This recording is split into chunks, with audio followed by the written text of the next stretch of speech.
He said, after they put the sewer, septic in there, I was running a cat back and forth on the lawn. And he said he just destroyed Oh, yeah, the bed right away. Yeah. And I remember as a kid, there was sewer running right into the, is that right? They have kinds of- They know it's time to go upstairs. So, well, Cons has to report that, don't they? Yeah, but as long as you're maintaining it, Oh, it's not. uh-huh. Such time you to go south. Well, true. Well, that's how that one got changed. Yeah. Those were, They never get better with age. no, that's for sure. Yeah, I gotta start worrying about mine. Mine's 22 years old now, my mound. yeah, but you got, I got a mound and I've only got 2 people in the house for the last 5 years, so. sometimes that's not, that's worse than. Is it? I mean, I get it pumped regularly and, always get it checked and so far so good. They're designed to be loaded. So when they do Yeah. calc based on bedrooms or. Had to replace my pump this year. That's the first thing that failed. So not bad, 21 years, 22 years out of it. Who does yours? Cons does, yeah. You start, do you ever say anything that you got? Erosion going on? No. My tanks themselves? Oh, they haven't said, they said everything looks good. Last time I had it pumped in spring, actually, I had it pumped. You'll see it on your riser first. I can see that. It's pitting a little bit. On the inside. Yeah. Oh, hey, I didn't think about that, yeah. So I gotta take a longer shower. I don't want to know. Use your tub.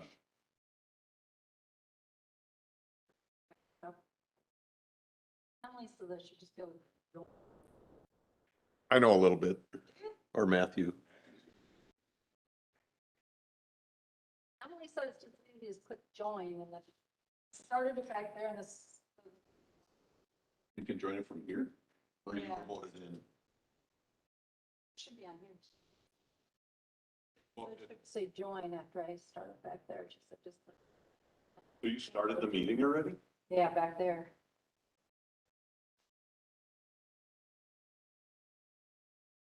Sure. Favorite part, making it all work, live stream to YouTube, this thing and that thing. It's not magic. No, and Emily half the time, hey. Anybody else think that's magic?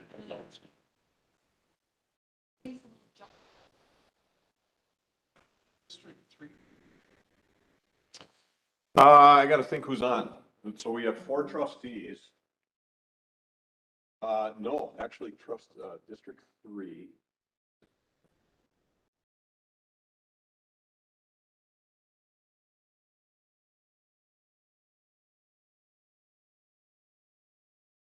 And you don't necessarily just need to talk to your trustees.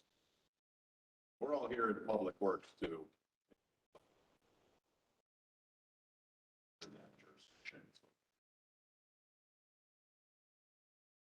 One, two, there's 2 twos. Oh, How are you, Terry? tired. Yeah? It's only what, Wednesday? It's a long week. We had our golf outing on Monday. and Oh, that- I was at one on Monday, wasn't it? Where were you? Which one I were was you at at? Bristol Cone. Oh, you were at a good one. Ours is, it's in Sussex. Ironwood, No, the other one. the Fairways, the Fairways Woodside? Woodside. Yeah, the owner is really good to us. Yeah, they're He's an nice awesome there. guy. But that was the Holy Hill one. And just the prep for that, I mean, over the Yeah. past 6 weeks to culminate, I'm just so glad it's The done. weather was kind of iffy in the beginning and But it so got we had, okay. yeah, we had, Okay. ours started at noon. So we were Oh, good. you were fine then. Yeah. Yeah. Ours started at 11 and we just had a drizzle to start and then it was okay. That's never bad if you know it's gonna clear up. It's not so good when you know it's not. Yeah. But anyway, yeah, I'm just tired. I think I need a day of sleep. I know, I swear I downloaded this. Agenda, I know I downloaded the agenda. Where did I put it?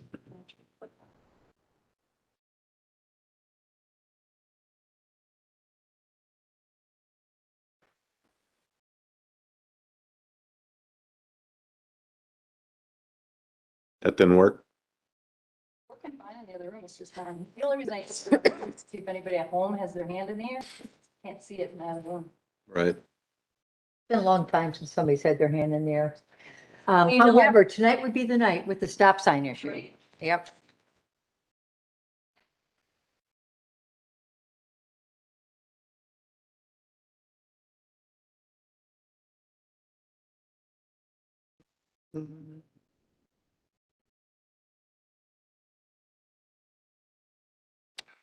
Welcome back. Oh, How was your vacation? Yeah.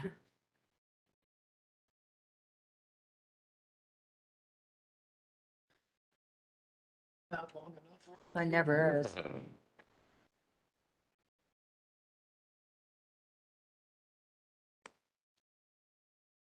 there we go. I was just telling Tim I have to cut all my buckthorn in the next like 2.5 days based on our agenda item there. I cut it, I got Tell it you what, loaded, I- and I got it. Some free cut, I'm okay. I Gotta got go it. to the curb. I got an issue myself, so. I already cut it once, it's coming back, I Oh, think, worse. This does, yeah. But looks good for a while. I like that. Even if it just looks good for a month or two, I feel like I've accomplished something. Never had anybody raise their hand. Well, where in the world did I just download this? Oh, dear. Oh.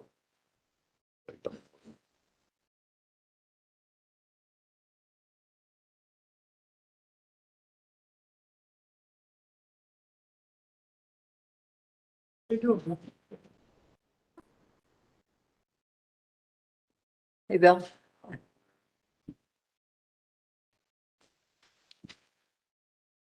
See, here came in over budget, or Yeah. over estimate. Is it because just the cost of everything's going up probably, but we'll find out. Seems strange. 'Cause asphalt is made with oil, right? Oh, If I fall asleep, give me a kick.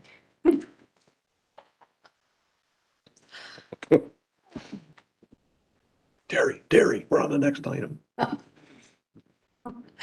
Oh, dear. People doesn't show any pictures of it anyway, so No, they don't have to worry in 25. Planning commission the other night was just a blank screen. Yeah, it's been a busy summer, fun, but busy.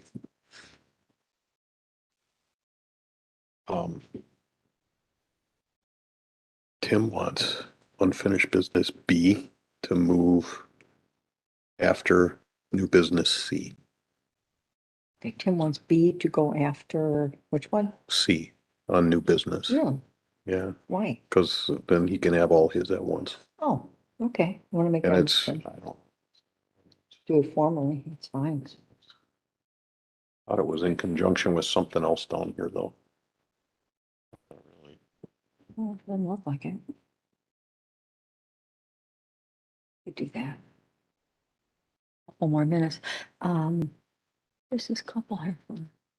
Okay. We'll find out shortly. Kind of adds a little like suspense. I'm sure I've done some. Suspense.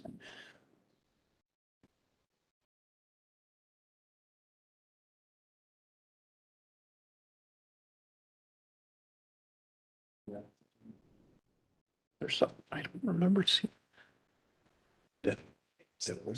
that woman who just walked out. He said, is this the meeting about the water? And I'm going, meeting about the water? I don't remember anything. Maybe about the meter installation? that. Because there's somebody opting out. Steve knew right away. Okay.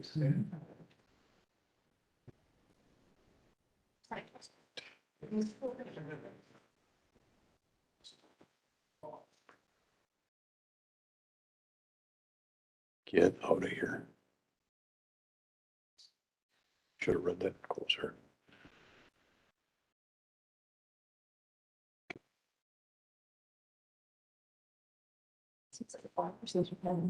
Who we missing? It has been, hasn't it? Everybody's here. We're missing, Gang's all here. Missing Larry. we're missing Lair, Oh, the Lair. Larry, he owes me a call.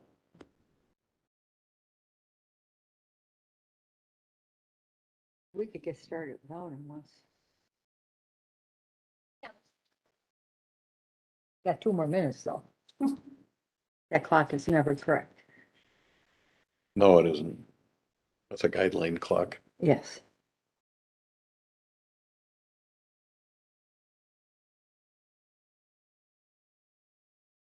Got to switch.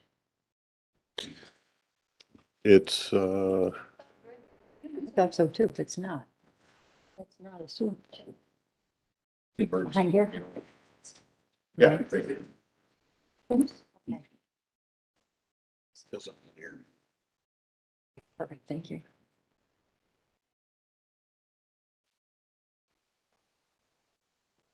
I'm gonna turn this on, so we have to behave. For the next hour.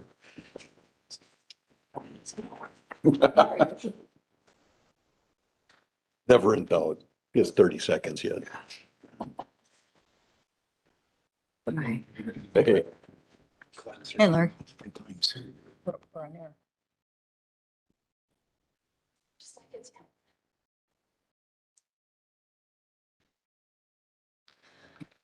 Okay, it's 6 PM. We'll call this meeting of Public Works and Highway Committee to order. Attendance shows all committee members are present. I will entertain approval of minutes from June 1st. Make a motion to approve the minutes of June 1st, 2022. I will second it. Any comments or changes to the minutes? Hearing there are none, we'll vote. All in favor? Aye. Aye. Opposed? It's unanimous. Moving on to public comment. Is there anybody in the audience, either online or in the room, who would like to come up to the podium and talk about something that is not on the agenda? If it's on the agenda, we'll talk about that when we come to that item. Is there anybody here? No? And we can't, can we tell if there's anybody online? Okay, okay, perfect. Thank you. Thank you, Matt. Moving on to unfinished business. Unfinished business A, the intersection of Concord Road and Nagbor Drive, the stop sign issue. Are you taking that, Larry? Yes. Okay. So,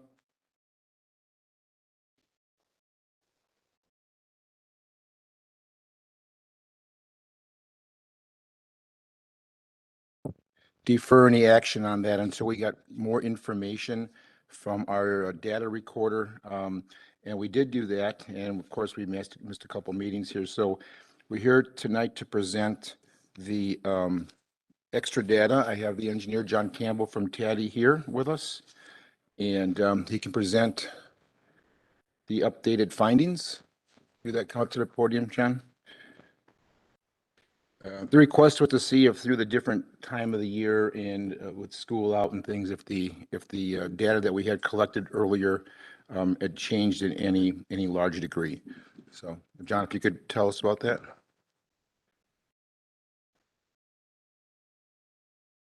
Light should be off and then you're on. There we go. Just had to push hard enough. Hi, thanks. I'm John Campbell from TADDY. What we did is we conducted a speed study on Concord Road and identified speeds in February. And as Larry mentioned, there were concerns that potentially in summer, drivers would be driving faster. So we wanted to check that. So just to kind of summarize, what we observed in February were average speeds on Concord Road between 25 and 27 miles per hour. We were able to collect data virtually through all of June, and we averaged Tuesday, Wednesday, and Thursday, which is kind of typical practice. And the average speeds were 26 miles per hour. and in some time periods, they were actually lower than February. So we didn't see a substantial change in the speeds we observed on Concord Road. So we didn't see any evidence to make any changes to our recommendations, because our recommendations in the original study were not to add a stop sign, because the volumes were far below what would be required for warrants. And it's typical traffic engineering practice not to put in stop signs as a traffic calming device. The consequence to putting in unwarranted stop signs is that they begin to lose the respect they deserve. And there's over 15 million intersections in the US. So, I mean, I know this is one isolated location, but the rules are there so that stop signs aren't put in locations where that respect would get lost over time, and people would, even more than they do now, disrespect stop signs. John, in your collection, what was the max speed, and was it how frequently? Do you have that broken out? I remember it was very, very small number. Yeah, 85th percentile speeds, which would be what 85% of vehicles are traveling at or lower. They were 33 in February, 32 in June. There was one max speed of 73 recorded, but sometimes it's an error in the machinery, and sometimes the police are getting to an emergency. Okay. Were you able to count different volumes through that area, different times of year, or no? We got the volumes that were collected on a traffic control device, the dynamic speed feedback sign, but I don't think we have a real, I guess we'd have to average some numbers, which I don't have in front of me, but I don't think that they substantially went up is what I would estimate. Thank you. Sure. Want to do, we need a motion. We need a motion. I'll start it. I'll make a motion to continue, well, let me see. I'll make a motion to keep the recommendation of TADI and approve that the current two-way stop sign control of Concord and Ingborg intersection remains the same. I have a second I will second that. for further discussion. No discussion? I mean, the numbers The analytics are there, in my opinion, as well. did what Yeah. we asked for, so. Okay. Hearing there's no more discussion, we shall vote. All in favor? Aye. Aye. Opposed? Yeah, One in opposition? Okay. I'd like to make a motion to move unfinished item B after new business item C. We have a second? second that. Discussion. All in favor? Aye. Aye. Okay, so we're skipping B for now and moving down to new business. New business A, opting out of meter installation.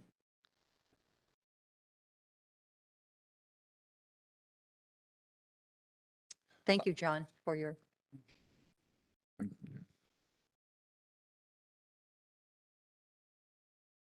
Good evening.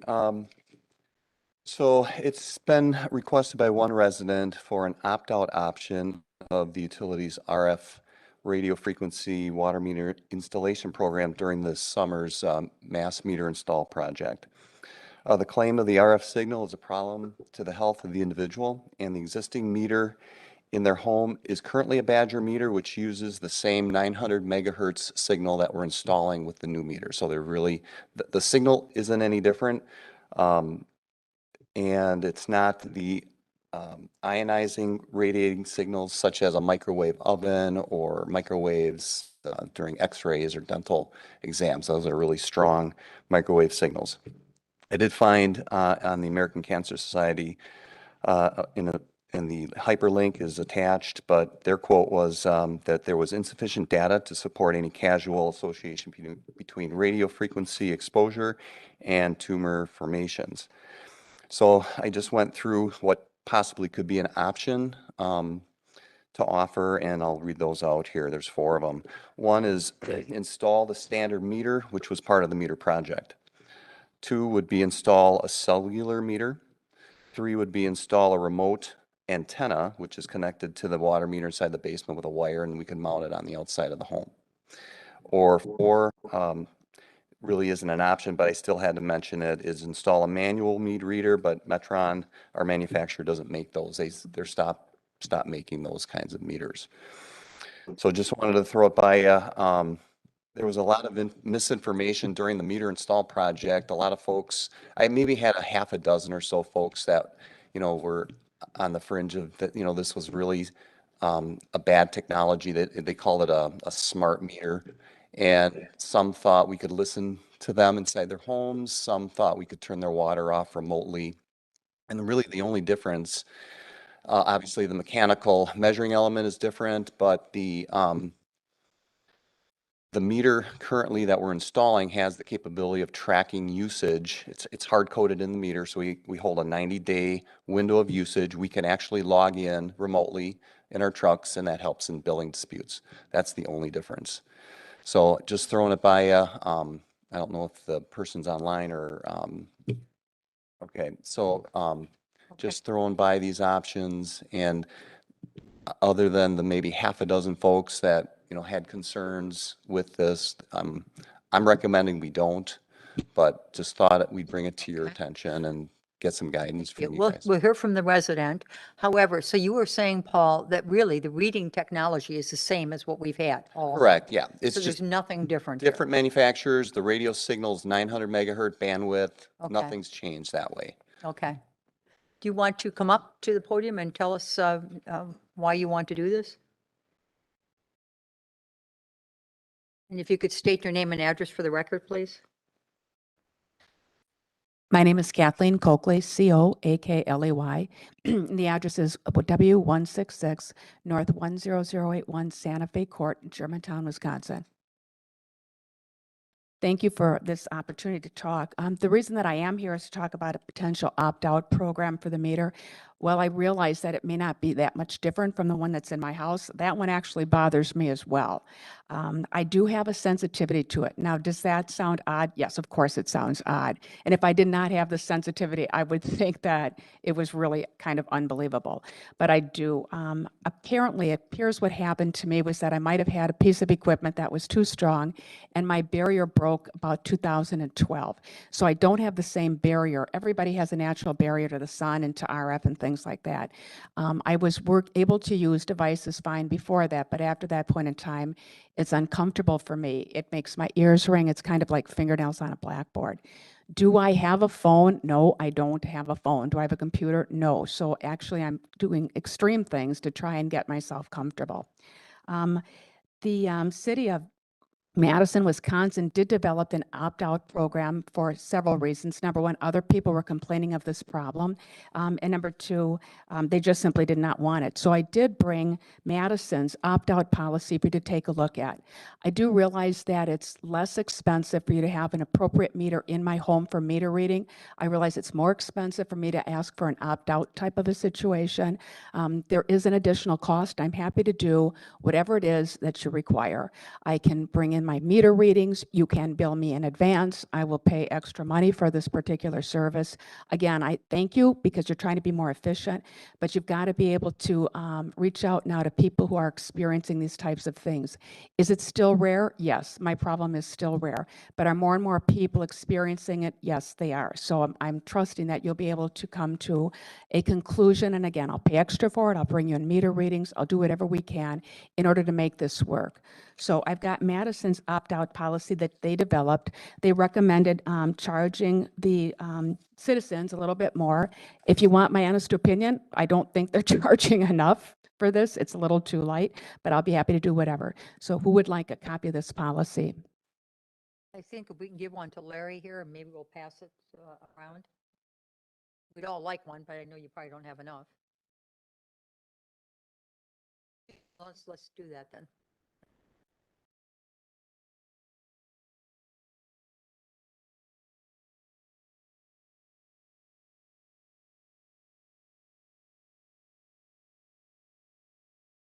Um,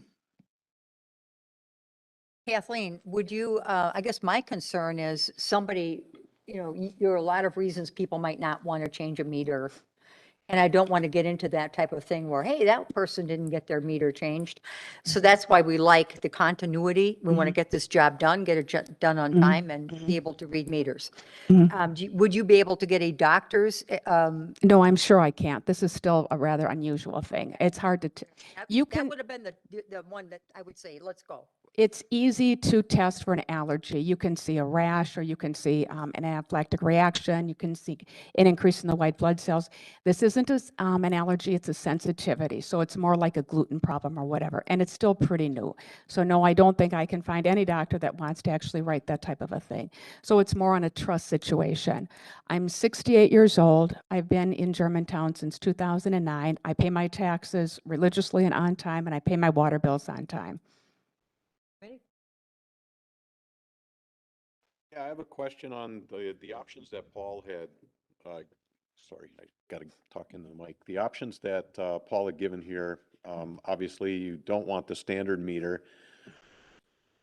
And we would rather not have the manual read meter. There's two other options. One is a cellular and one is the remote antenna, so the antenna would be outside. Would either one of those, No, honestly, if I could use a cellular or remote antenna, I'd have a phone. I know that sounds odd. I have tried all the different phones I can. I've tried different routers.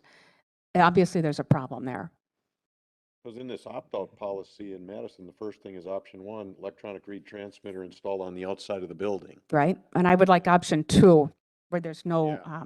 no But electronic. They're giving option one in Madison as an opt-out. Yeah, but kind you of. can also pick option 2. I believe if you pick option 2, it's more expensive. I see, it's just a different charge. Right. So I apologize, Rob. No, go right ahead. So you would be amenable to us giving you like a monthly manual meter reading charge? Yes. Is what you're telling us? Yeah. Yes. If you want me to bring it in, do you want to do it quarterly so that it's not, so much manual labor? I can take my meter and draw my little hands and bring that in to you. Right? I know it sounds odd, but let's send up a trial balloon and see what we can do here to figure out something.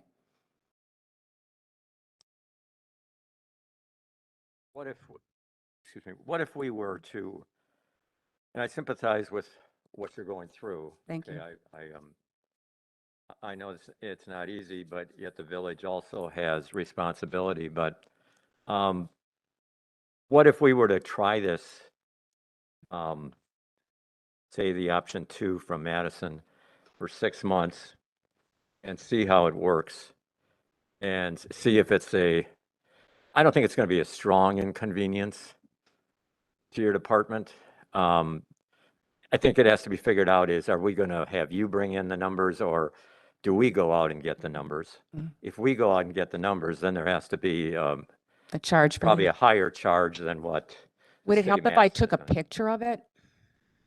That would be Can you a use picture, yeah. Of the meter of the hands on my meter, and brought that in for you? Paul, Yeah. we need you back up there for a bit, please. Thank you. Just a side note, I did have our billing gal pull the history on the meter, and it has been being estimated for the last 6 years. So the signal hasn't been coming out of the home. So I don't know what health issues you've had in the last 6 years, but it's not based on our meter then.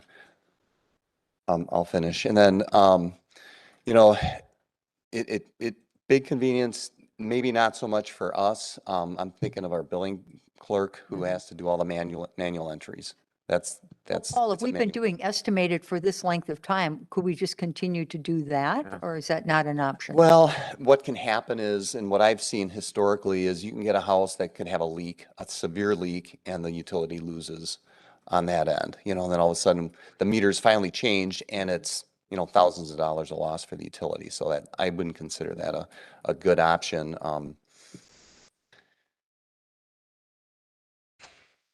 I guess just to now let anybody else talk who wants to, I have a problem with opening up this can of worms because we know how this whole thing is with the meters. Oh, I don't want my meter changed, or you can't come into my house today. We need to get this project done. This is the technology that is out there now. And like I said, if there was some medical excuse or a doctor wanted to come forward and say somebody can't have this, I'm fine with it. You may in a minute, because I'm speaking now. But you know, that is my point. And I do not want to have this snowball into something we do not, that's just going to lead to more inefficiency. You'll have 500 of them. Yeah.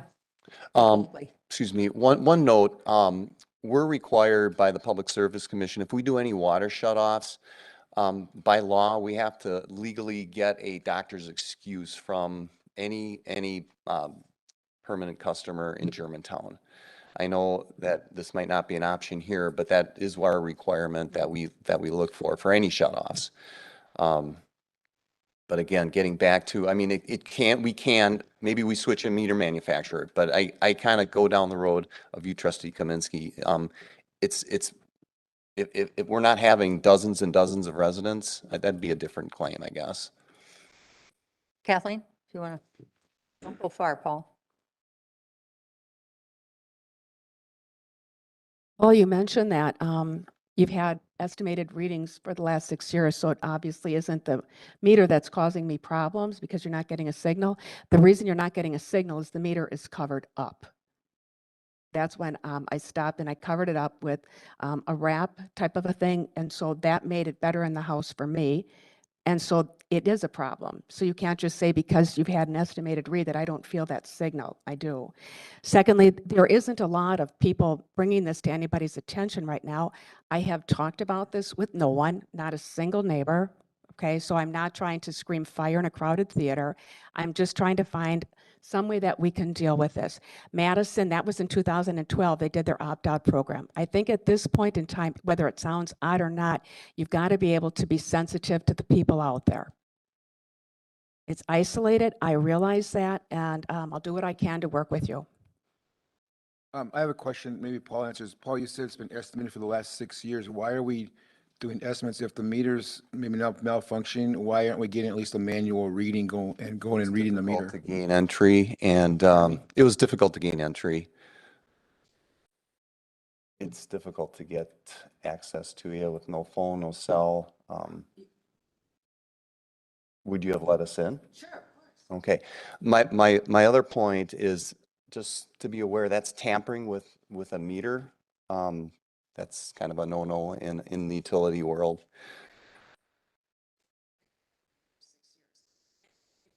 So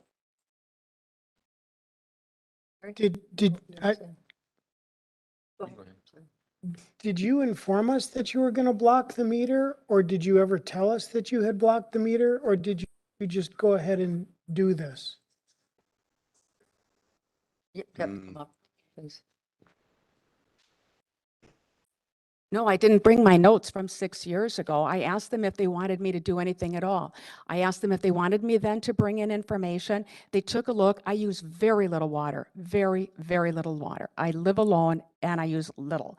And so they based it and they saw the estimated read was exactly in line with what it had been for the 2 years beforehand. And they kind of implied that I could continue doing this. There was no change on the estimate.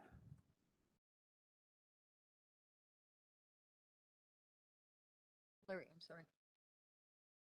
I would like to suggest at this meeting that let's set up an appointment for tomorrow, Paul, and go and read the meter tomorrow. Let's start off with a meter reading and see how delinquent it is, and get access to the meter and let's get a reading. That's not a decision on what she's asking for, but if we're 6 years behind, we should at least gain access and inspect our meter and read it. Okay, and then revisit this next. Let's set up a meeting time right now, and let's make a meeting appointment time. Okay. What works for you? What works for you? Are you talking about tomorrow, are you saying? Yep. Oh, I don't, is 11 o'clock convenient for you? Okay, that'll be good with me. All right, thank you, sir. I have one more question. Yeah, if we the remote antenna is the one that kind of intrigues me because that's outside. All right? You won't have as much signal, noise, all that stuff. So that could be a compromise here. How much leeway do you have with that antenna? Where That's kind of does it need unique. to be? Yeah, good point. That's kind of unique. It would have to be a certain distance from the outside of Would the it still home. signal to the antenna or would it be a wired? It's a wired, antenna? it's a wired. Wired connection. antenna so that the signal is outside. Correct. You know, another note to make here, I mean, the 900 megahertz signal may not be in the home, but it's It's everywhere else. everywhere. I It's get it. everywhere. So the same signal, by removing it, to me, again, I'm not trying to claim one way or the other on this, but the signal's out there. There's signal in here through Wi-Fi. I mean, it's everywhere. So I lean not towards doing this. That's my recommendation. I think if we take Larry's suggestion, we'll get that meter reading. Let's see where we're at, and we can revisit this. Is that what your thought is, Larry, at the next meeting? Yes. Okay. Kathleen, does that sound like a starting point for you?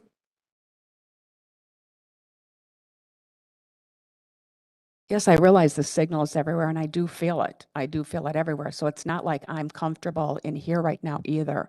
So I do what I can to try and keep it at a minimum. Okay, yes, and that sounds like a good plan for Okay, me. and then Yes. we'll be meeting here again, of course, once a month. So we'll be here next month in September, and we'll address this once again after we get the Okay. meter reading, see what's going on. Right, Okay? okay. Question. Sure. How close are you to your neighbor's house? I live on Santa Fe Court. It's that newer subdivision that was built in about 2002. The homes are larger and each lot is about maybe half to 3/4 of an acre, if that gives you any idea.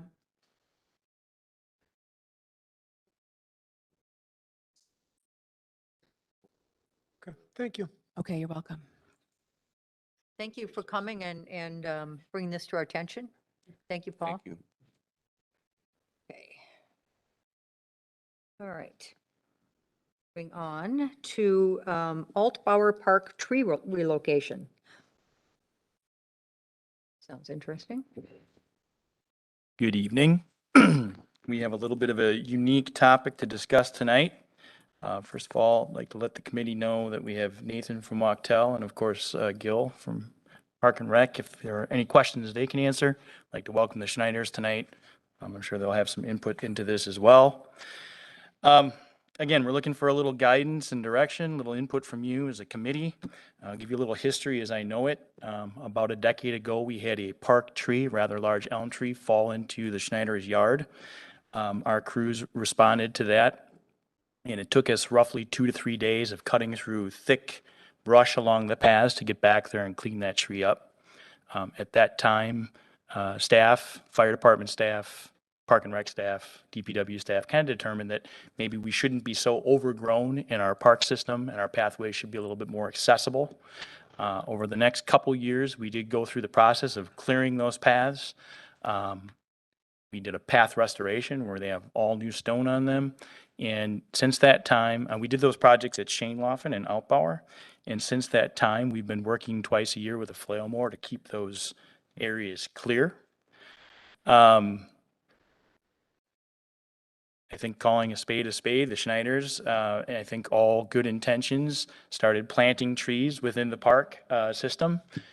We did have Justin Kasperson, the Park and Rec Director at the time, sent them a letter back in 2014 asking them to stop planting trees, along with a few other maintenance things. Again, as staff, I'm trying to ensure that the work that we did and the time and money we spent continues to stay the way it is and that we don't become overgrown again. And I think we've identified a number of areas where these trees are going to affect us.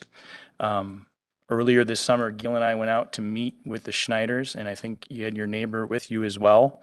And we had a good discussion, but I'm not sure that we saw a mutual perspective.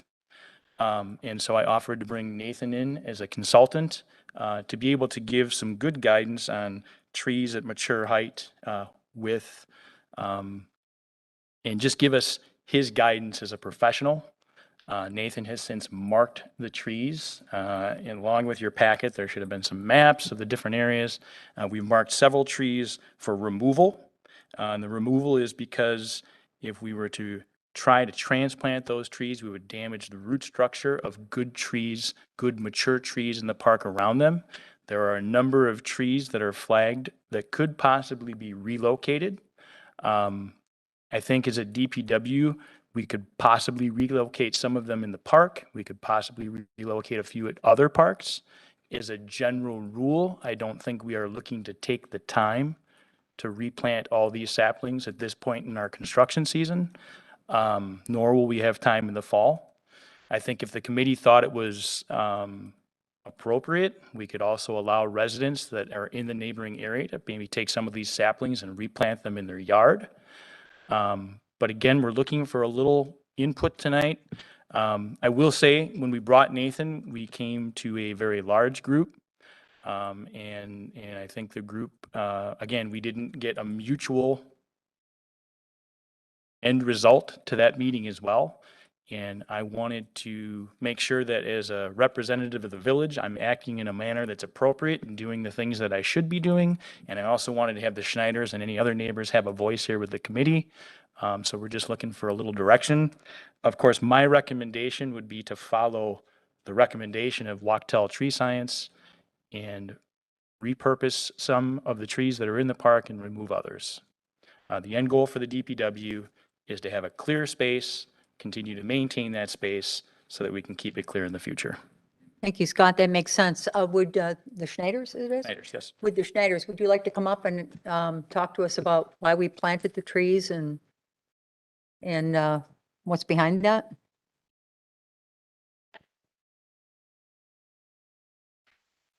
Kind of new at this. Your name and address, please, for the Eva record. Schneider. Address is North 108, West 16699, Carrington Circle, Germantown. Our backyard butts up to the north end of Altbauer Park. Years ago, we had talked to people within the village as they were working in the park, and we were told that we could plant trees behind the park. Scott's question is always, did we get anything in writing? And no, we did not. At that time, we took it at face value for what we were told. We did receive a letter back in October of 14 not to plant any more trees. I did find the letter, and I have Mark's name on here.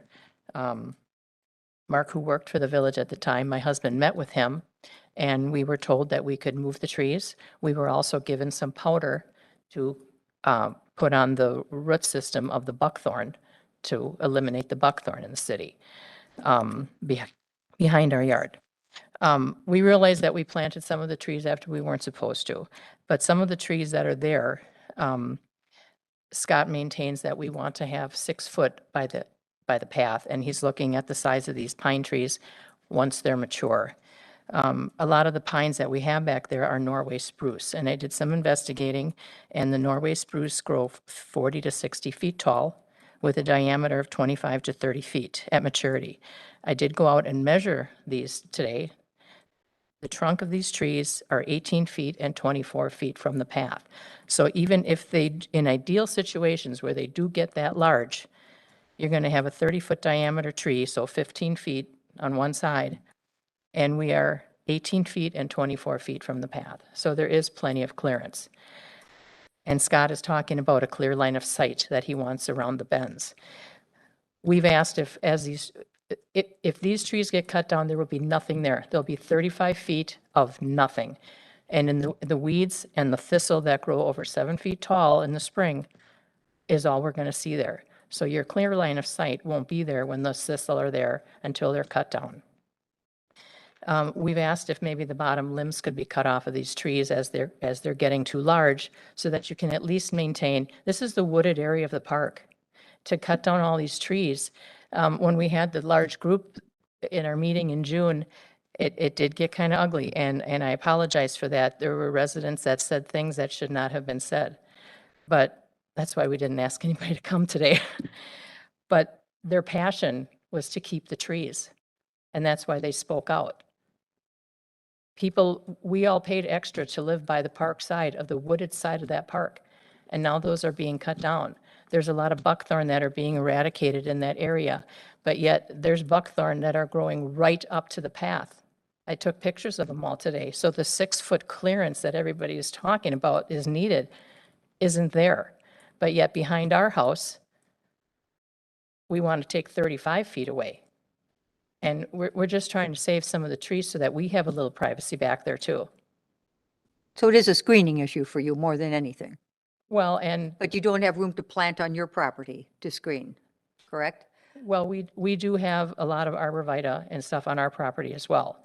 But it was to enhance the park, as we saw that the elm were dying. Yeah, And but the that's a buck- park, that's kind of more of a village issue when it comes to enhancing a park. Uh, Where's our tree expert?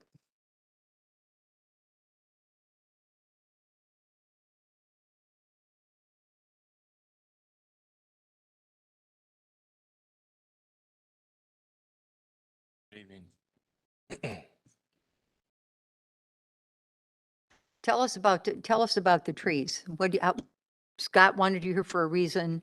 Obviously, we plant trees, we as a village plant trees in a park for a reason, plant them in a certain way for a reason.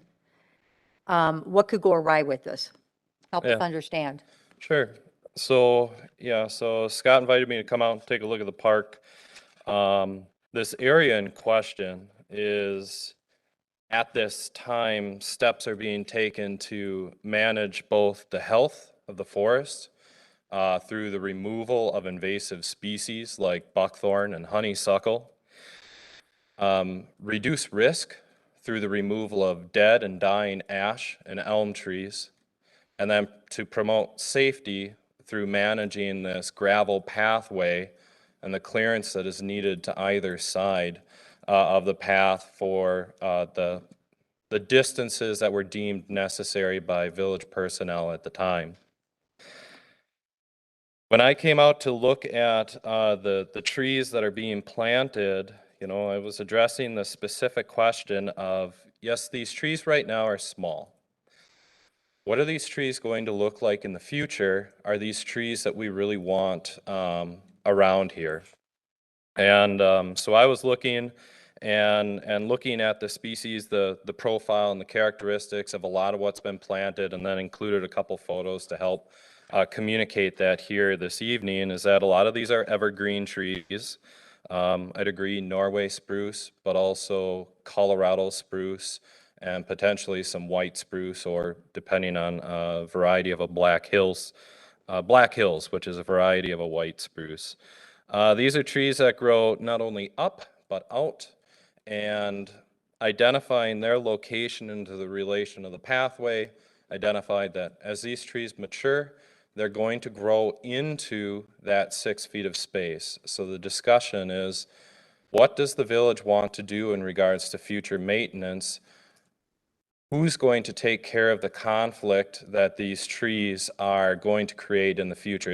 It's addressing that these trees will create conflict with that identified plan of keeping that 6 feet of clear space to either side. These trees will create conflict.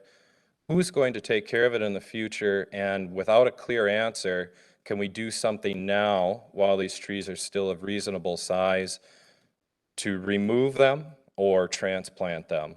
I identified in the way that I marked, you know, the trees that were planted here.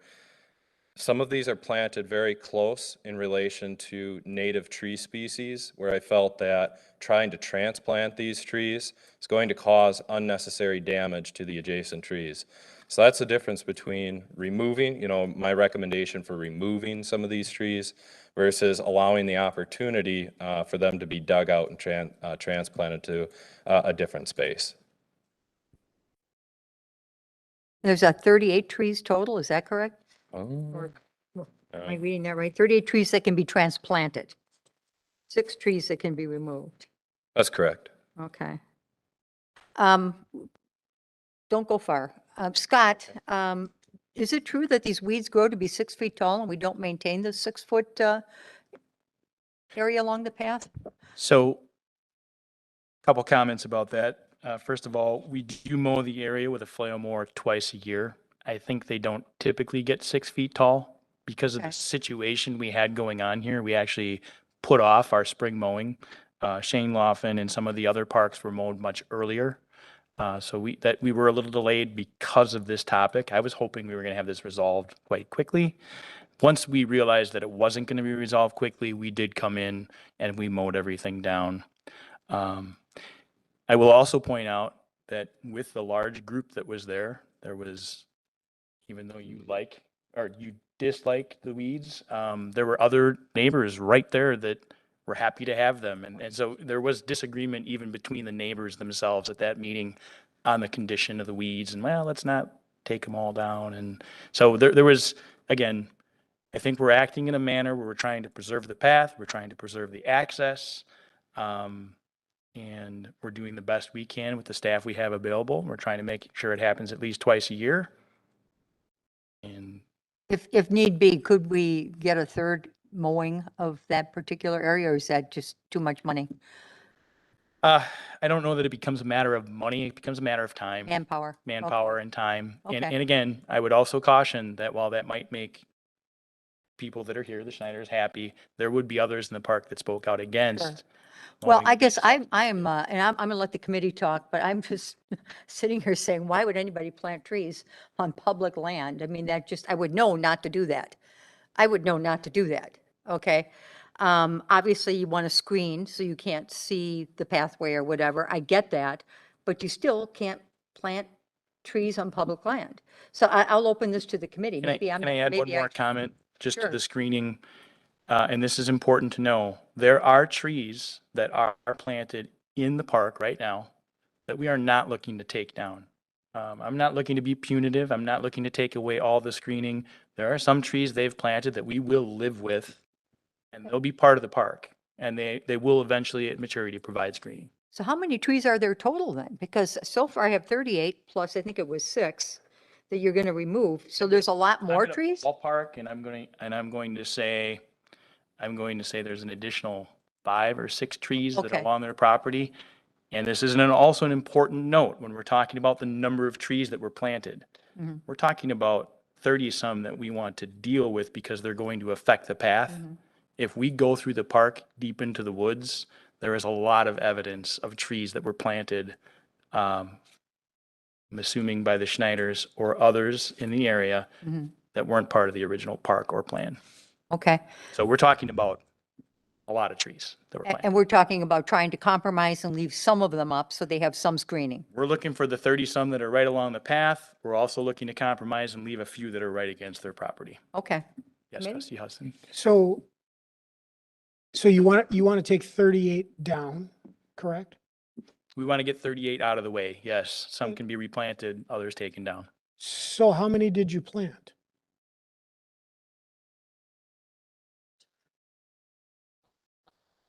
Well,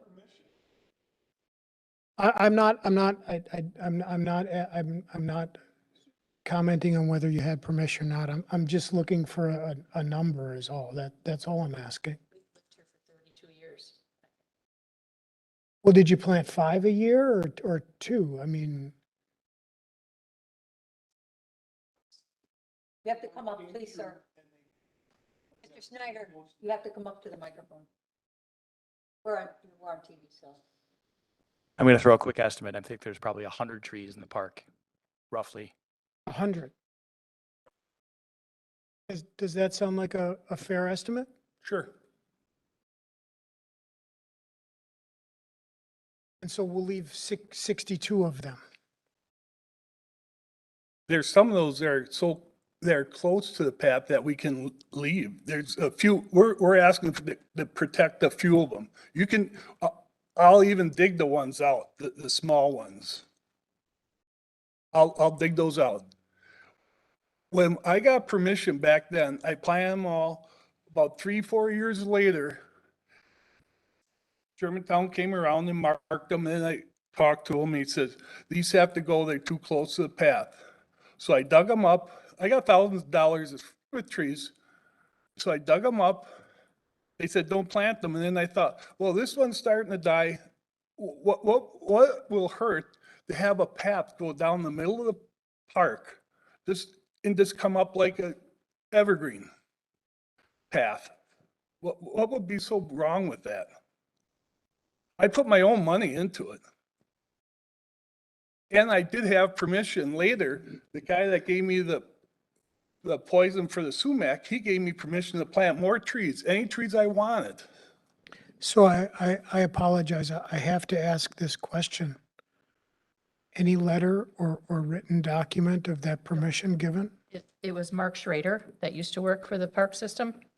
We've gone 4 times to his house, and every time we go there, there's nobody home. We were hoping that maybe we would get a letter from him saying, yes, I did authorize this.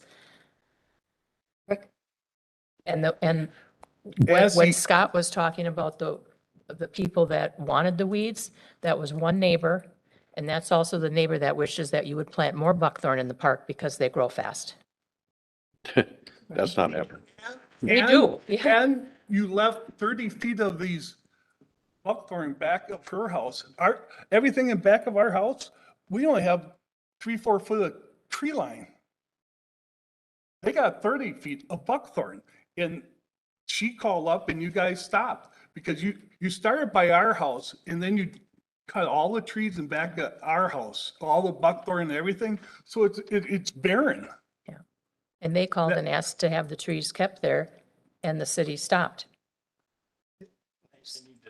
But Again, we started behind the Schneider's home. Beginning of the story, there was a tree that had fallen in their yard. We needed to clear space to get at that.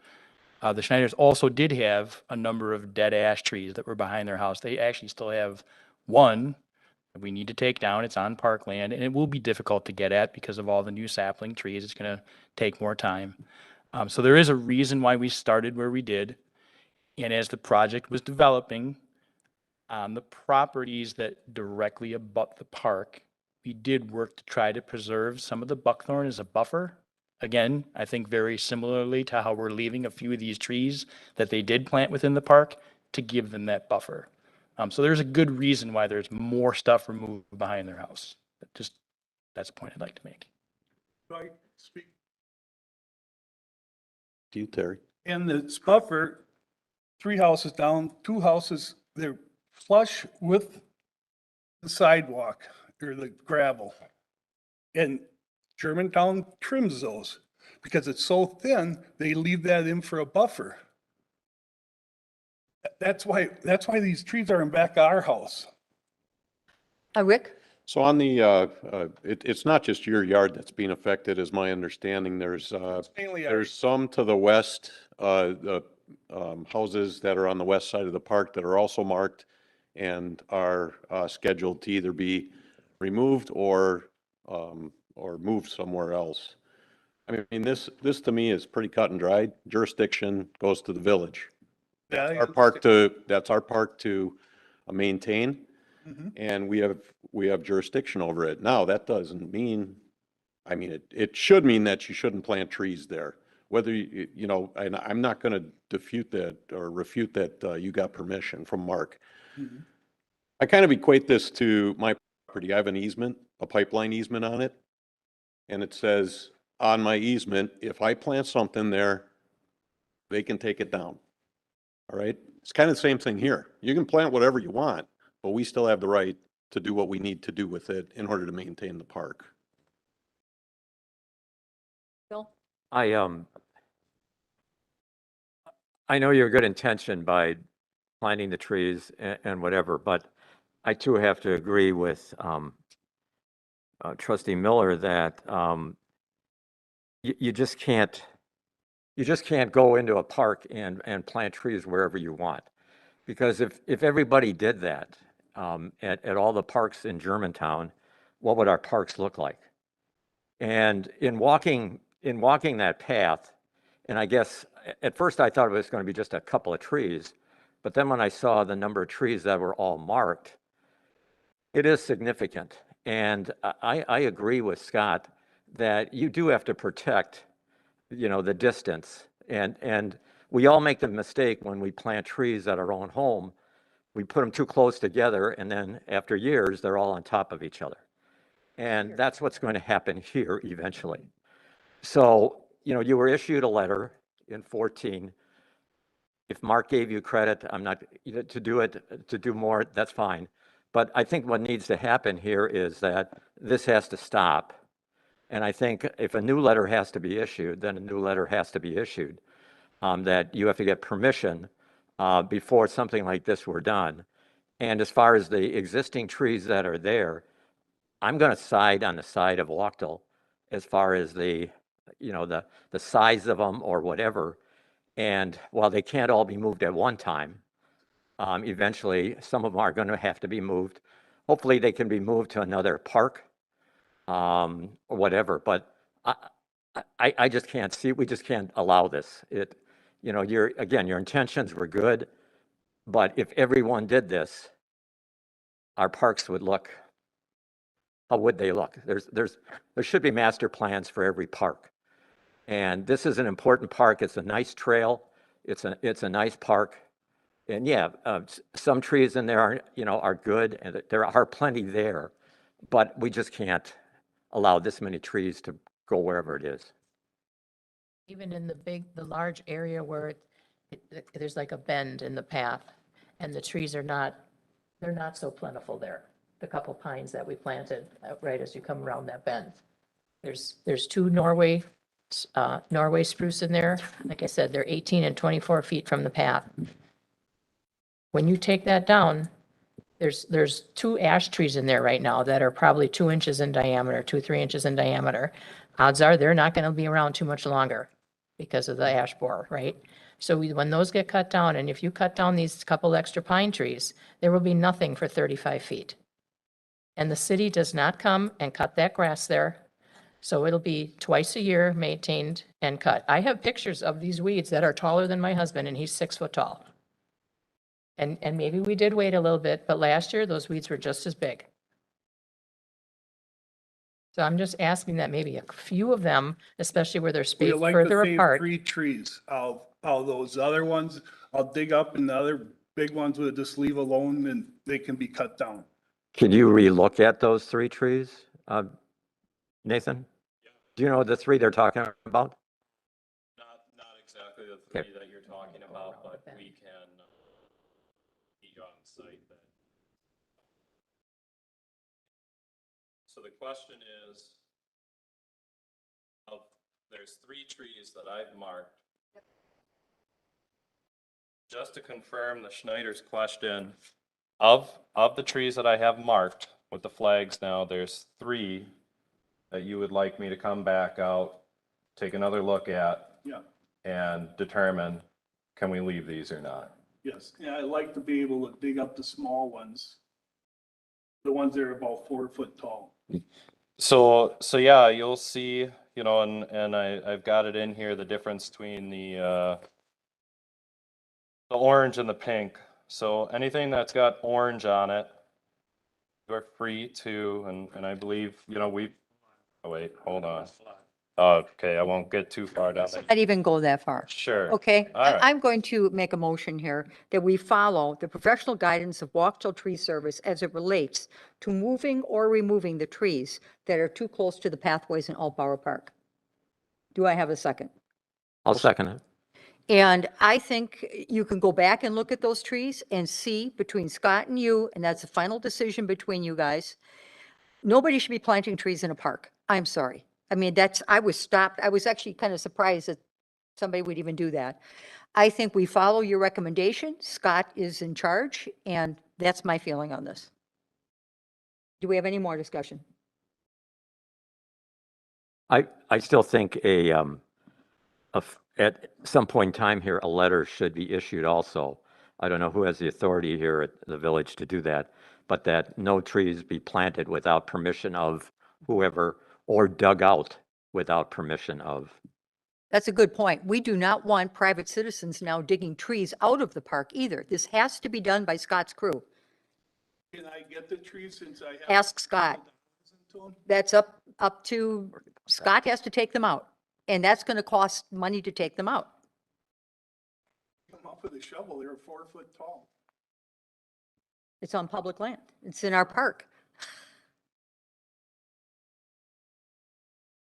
You see why I'm here. You see why I'm here for a little direction. Nathan and I can look at these 3 trees. We'll try to work with the Schneiders like we have right against their property.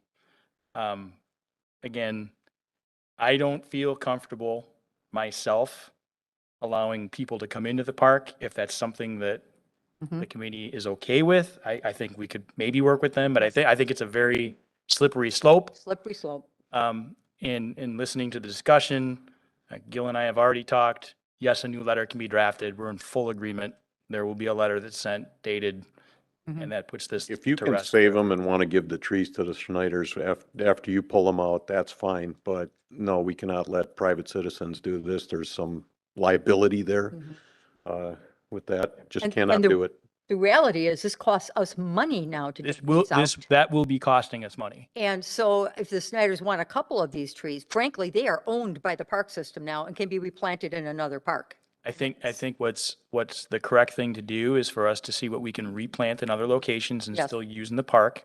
But you are correct, trustee Kaminsky, that moving forward, if we try to take trees out and give them to the Schneiders, that's going to cost us a lot more money. Yes. So are we clear on the motion then and where we're going with this? Any more discussion?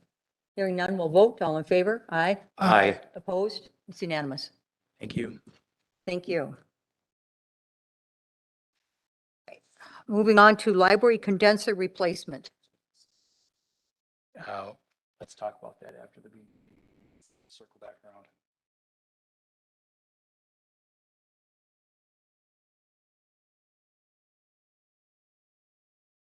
Let's be serious. Thank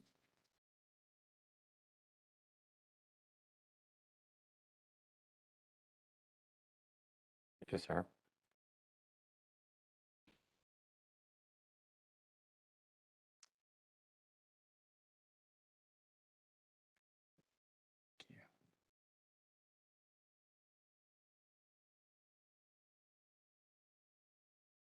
Okay, hopefully this one won't be as tricky, I don't think, but still a little tricky. Earlier this year, we identified, we've got 2 cooling units at the library. And those cooling units are responsible for two separate areas. One of them, we've been kind of limping along and doing some mechanical work to over the last couple summers to keep it working. And the larger one, which takes care of the main space in the offices, had a catastrophic failure earlier this spring, and only 2 of the 4 stages of cooling are working. When we found out what it was going to take, we didn't get exact numbers, but when we found out what it was going to take just to refill it with refrigerant and still have a 20-some-old, 22-year-old machine, we decided with library staff that we were going to take steps slowly, and we'd look at more repairs should we find that the 2 stages weren't keeping up, at least in moderation, with the temperatures in the building. So far, and again, we're almost midway, well, kind of through August. We haven't really had issues with heating and cooling that we can't deal with at the library. Things have been going okay. On some of our really hot days, there have been a few areas where it's been a little uncomfortable, but we've been okay and they've been managing. The plan originally was to bring this as part of the 2023 budget in the capital improvement for the library. But as we started pulling that budget together, we're finding that we have, like in a lot of different areas, some pretty major supply chain issue problems. And I think if we follow our normal process of budgeting for this in 23 and presenting it to the committee and then probably moving on to the board in January, we're going to find that with the supply chain issues, we're going to get all the way through the next cooling season before that equipment's here and installed. So we're not asking to limp along through one summer. We're going to try to limp this through 2 summers if we don't take some action. I'm here to present the problem. Budget Manager Uselding is here to answer how we may get through this financially. I think there's some creative ideas that he and Administrator Kreklo came up with to hopefully potentially place an order now so we can start that process moving and have something in place by next spring. So happy to answer any more questions about the mechanics if you need. Our recommendation, of course, would be to order the cooling units as soon as possible. And Scott, there's no sense in repairing it because it's 22 years old. Yep. Do we have any idea what it would cost to keep it going for a couple of years? So I don't think the option would be to keep it going for a couple years.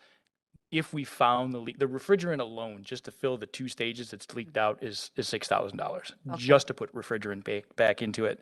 That's not accounting for any time that it's going to take to locate the leak. That doesn't mean that once we find the leak, there isn't another leak down the line. These lines are running from the machine behind the library down underground and into the basement. So these leaks could be underground. There could be a lot of labor involved in fixing this. And again, we're going to stick that money into it and still have a machine that's 20 some odd years old. And the next catastrophic failure could be right around the corner. Okay. I'll make a motion to order the cooling units for the replacement and use a bond issuance of $240,000 to pay for it. I'll second for discussion. Why a bond issuance? Honestly, after looking at it, I didn't want to use ARPA funds or something out of the general reserve. Don't want to use general reserve for this. And Way too slippery with that. that is the recommendation by our staff as well, to use option 3, which is the bond issuance. Yeah, separate bond issuance for this. It would have been borrowed money next year anyway. You want to come up and tell us what you think, please? Yeah, so currently there is a plan to issue another bond issuance later this year for the DPW building. This would just be included in that bond issuance. Okay, that makes more sense to me. Go ahead. Do we have the money in unallocated ARPA funds? Why So- borrow money if we don't have to? So one of the options could have been, there is, I believe, $500,000 for buildings in the ARPA funds that is planned to go to GGF. That money could be used if we wanted to. That wasn't the intent of those building funds, but What was the intent? I think in the original plan, there was a couple $100,000 for the library and a couple $100,000 for the police. Got it. So But then at the committee, it was all pooled into one buildings fund that was to be allocated by GGF. and has that been done yet? No, that hasn't been brought to GGF. And weren't we talking about the ARPA allocations in April? I believe the plan was approved, sometime in April. And so we still haven't decided what we're doing with those funds, and it's August. For the buildings, correct. I see.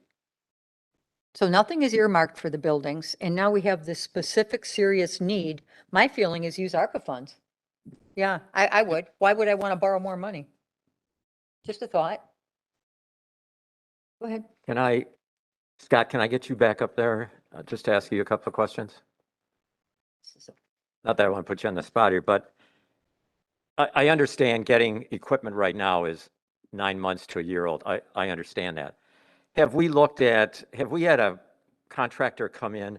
Is there any other alternative to the system that we currently have in place?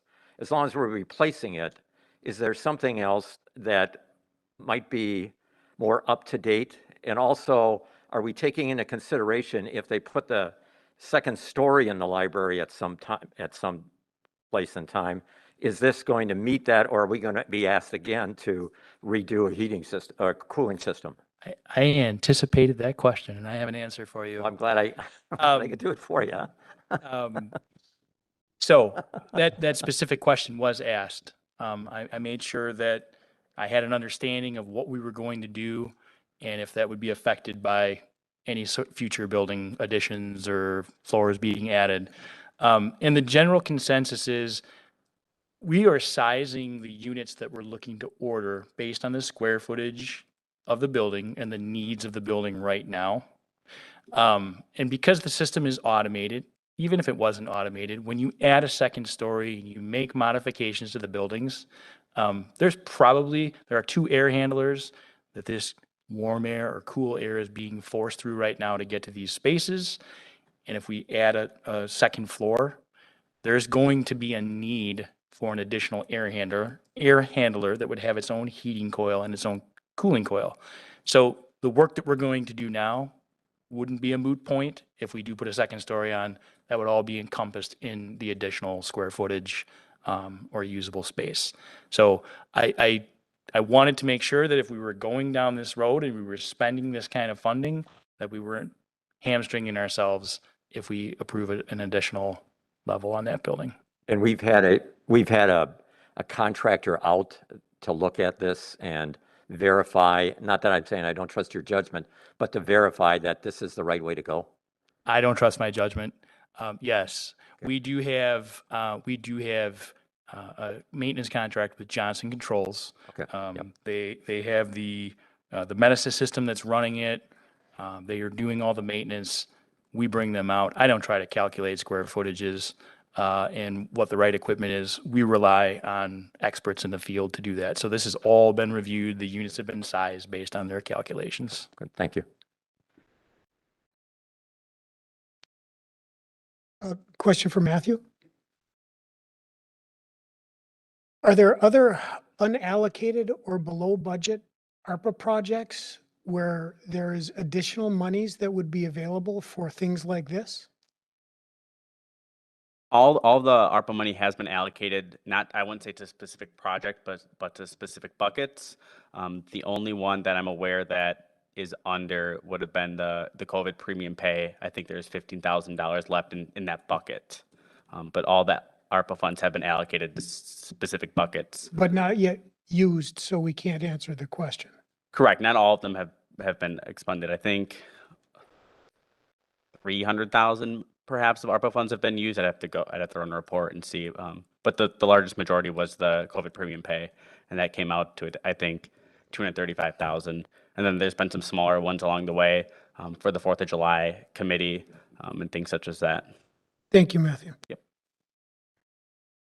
Scott, when do you need an answer on this? Do you need it tonight, or could this go through GGF if we wanted to discuss it additionally with where we want these ARPA funds for the buildings to go from that bucket?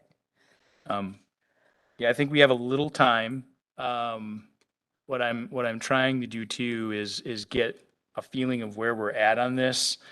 Obviously, if we're going to do this, I'm going to try to get proposals from 3 different companies on the specifications that we're looking at here and make sure we're getting some competitive pricing. So we still need to do that. But before putting that effort in, I wanted to make sure that this is something we're going to try to move forward with. They are talking about a 16% increase sometime in September on the equipment alone, which if you're figuring half of the cost, you may be looking at another 20 grand-ish in equipment cost. Obviously, if we don't have to spend that, that would be good.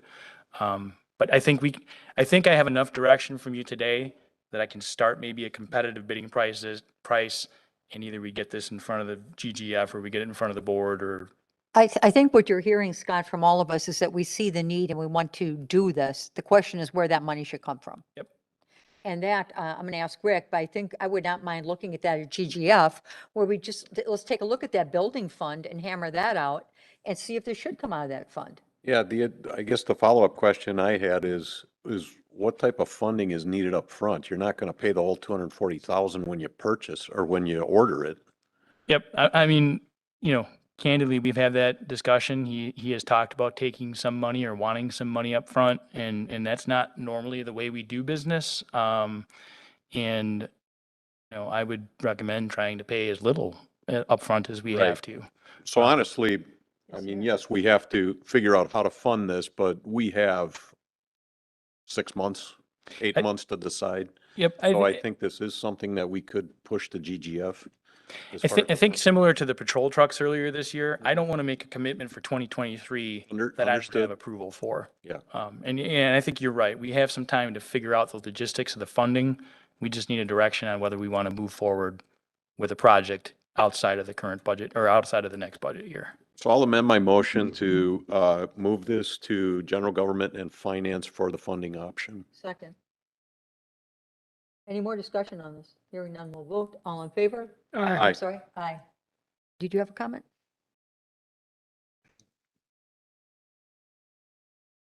So you're taking it for funding approval, but is Scott approved to place an order for the equipment? No, he's getting bids. He's getting bids. He has to go through a process of getting bids, and you can start that process. Okay. Just want to make sure Scott understood. Yeah. Thank you, Scott. Thank you very much. Oh, here comes an easy one. Ordinance amendment. Recycling center name change. Well, no, we're going to go back to B. Oh, we have to go back to B. I'm sorry. This isn't easy. Buckthorn brush pickup data review and future recommendations. Okay, we're back in August. It was supposed to be July. Not a big deal. So you asked Scott and I to put together a spreadsheet of what an actual brush pickup cost, and then to look at further options on how to accommodate buckthorn into the brush pickup where we can safely pick it up without depositing berries unnecessarily throughout the village. So in your packet, you should have a spreadsheet. Looks like this. There's three things that we do. First, Scott's crews go out and collect all the brush and bring it to the recycling center. If you follow through the spreadsheet, we'll just go through it. They've collected a total of 110 loads over a course of 10 days or 80 hours. There's 3 people involved in it. You have the heavy equipment operator who's running the LeBaire with the grapple. You have 2 quad axle dump trucks. So just the labor for Scott's guys is $12,405.60. The equipment use charge, these are DOT use charges, is $76.50 per hour for the LeBaire with the grapple. That's the rubber tired excavator we use to pick the piles up and put them in the trucks. That's $6,120. 2 quad axle dump trucks at $191.36 per hour for the 2 of them is $15,308. He used 421 gallons of fuel at $5 a gallon, $2,105 for a grand total of $35,939.40 to get all that material to the recycling center. My crews take it from there. We process it. We use a grinder that rents at $450 per hour. That's $4,500. We had 3 wheel loaders at $293.55 per hour. $2,935. The LeBaire with the grapple, $765. 4 sewer operators, $2,121.20, and fuel at 299 gallons at $5.01 per gallon for a grand total of $11,819.69 to break it into once ground mulch. Because we are under a permit with the DNR, we cannot have more than 20,000 cubic yards of material on site at any given time. We produce way more mulch than we can get rid of, so we truck it out. This time around, we trucked the mulch to Wendland Nursery because normally we haul it to Scott's on Wasaki Road. They were full. So the trucking company charges us $1 per yard to haul it. We had 15 3/4 hours of loader time at $97.86 per hour. So $1,541.30 for the loader, $1,675 for hauling, and 67 gallons of fuel at $5.01 per gallon. Grand total, start to finish, $51,311.06 is what it costs to do a brush pickup. That was the brush pickup that was conducted in May. We did take buckthorn that was out curbside at that time. Scott and I had some long discussions about this and trying to look at what our workloads are in spring, what our workloads are early summer, what's the workload looking like going into the 4th of July weekend. And we both felt that if we went from 2 brush pickups a year to 1, and we scheduled that 1 brush pickup after Memorial Day weekend, so probably around the first week in June, we could accommodate what everybody wants, and that's to have buckthorn be able to be picked up curbside. I can envision homeowners associations doing a big buckthorn clearing in their common areas at subdivisions over the Memorial Day weekend, get that all curbside, we come get it. No harm, no foul, there's no berries yet present. The berries that were on there in the winter are most likely gonna be gone. So our recommendation is to eliminate the fall brush pickup, eliminate the spring brush pickup, and go with 1 early summer brush pickup to be the first week of June. To continue the practice of not accepting buckthorn at the recycling center mid-August through mid-May. And to implement this fall, which is why it would be important to get in front of the village board on Monday, so that we have enough time to get the word out to the public that we will not be picking this fall. So that is our recommendation. I have a quick question for you, Tim. Yep. So what would happen to be like an additional $51,000 if we did pick this fall yet? Because it is such short notice. And I see a lot of people accumulate. Obviously, we can pick it this fall. Yeah. We have the catch-22 of what do we do with the buckthorn, because it's going to have berries. Are we going to bring it to the recycling center knowing full well I'm not going to process again? This would be a non-buckthorn pickup, just a branch pickup in fall. Okay, well, I think it's certainly in the budget for this year to do one. I'm thinking to ease people into this change might be the better way to do it so we don't all get tons of phone calls. And make sure we put out there, no buckthorn. This is just brush pickup. And then at the same time, we can be telling them that next year is going to be one time only. And it's going to be in early summer. That would be my thought. However committee wishes us to Yeah. proceed, we'll Committee, follow. what do you think? Rick? Yeah, I think that's a good plan as well. There might be some confusion in fall here with the buckthorn, so that definitely has to be noticed everywhere so that they know that buckthorn will not be picked up. But I think that's a good transition as we pick up in fall and then start in 23 with one pickup. Any more comments? Makes sense. I think it's great. Have a motion? I'll make a motion. Larry has a comment, I have a question. question. So the obvious comes to mind because I'm on the end where the phone rings with Deb. And so we're not going to collect this fall, we're just going to collect brush and no buckthorn. Two things are going to happen. They're going to mix the buckthorn with the branches and Scott's crew will bypass that pile and we will get calls. What did we do in the past, Scott? Or Tim, whoever can answer that? The second one is Scott's coming up. What do we tell the people that are calling saying, what should they do with their buckthorn? We still They have to rely on answer the that. village Yeah. for guidance. So the answer to that question is they have to wait until next June, right? So we haven't been able to answer that question in an appropriate manner up till now, but now we'll be able to do that. Put it out there next June and we'll take it then. That is fair. The history is we would bypass, so if it's commingled together, if it was somewhat separated and we could grab the brush and leave the buckthorn, we would do that. Did you do that last year, Scott? I mean, We've done that for the last number of years, yeah. people know buckthorn should not be in there. Yep. So we're not changing anything. What we did in spring by collecting Right. it was a little bit of a sidestep from what we Yeah. had done the last 2 or 3 years. Mhm. And again, to Larry's point, I don't think all people recognize what buckthorn is. Hey, you missed my brush. Well, there was buckthorn in it. No, there wasn't. Yeah. And that turns into a call from Deb, me driving out.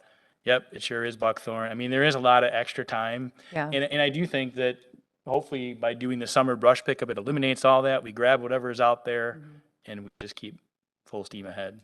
So we'll have to get through a little bit of a bump if we're going to leave the buckthorn behind this time, but we'll do it.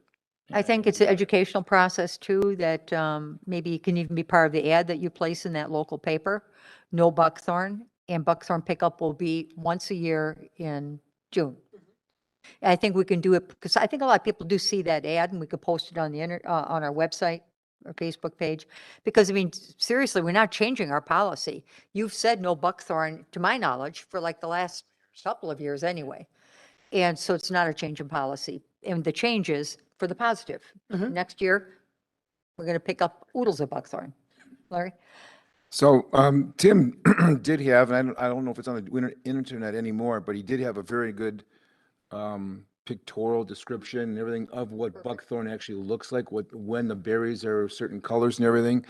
And we can put that back on. I don't believe it's on there right now. Tim, you can correct me on that. I don't believe it is. And is there an option, Tim, do you know, because you're an expert at this, is there an option for residents to take this to the Waste Management or in Orchard Hills or any other Yes, place to get rid of it? It is considered a managed invasive species. So they can take it any time of the year to the landfill.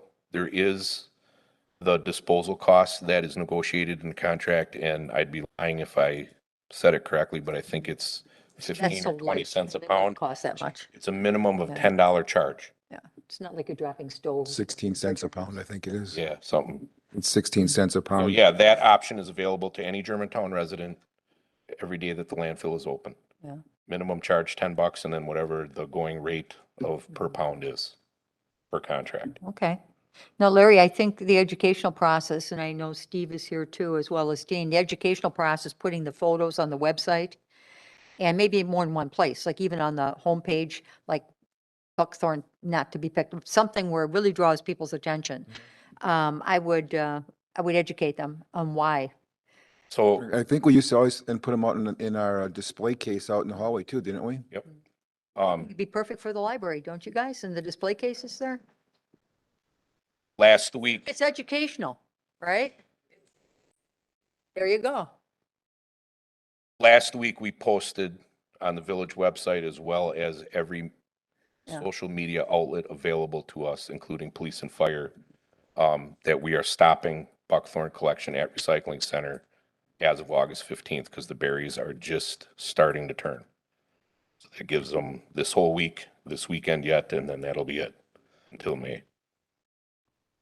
Make a motion that we continue the brush pickup in the fall of this year and start with the June pickup one time a year in 2023. Second. Any more discussion? I have one question, and you know, as part of this education thing, would it be crazy to put a little, if you leave a buckthorn pile there, just put a notice on it and say, this is buckthorn. Here's your options. I mean, would that be something we could do?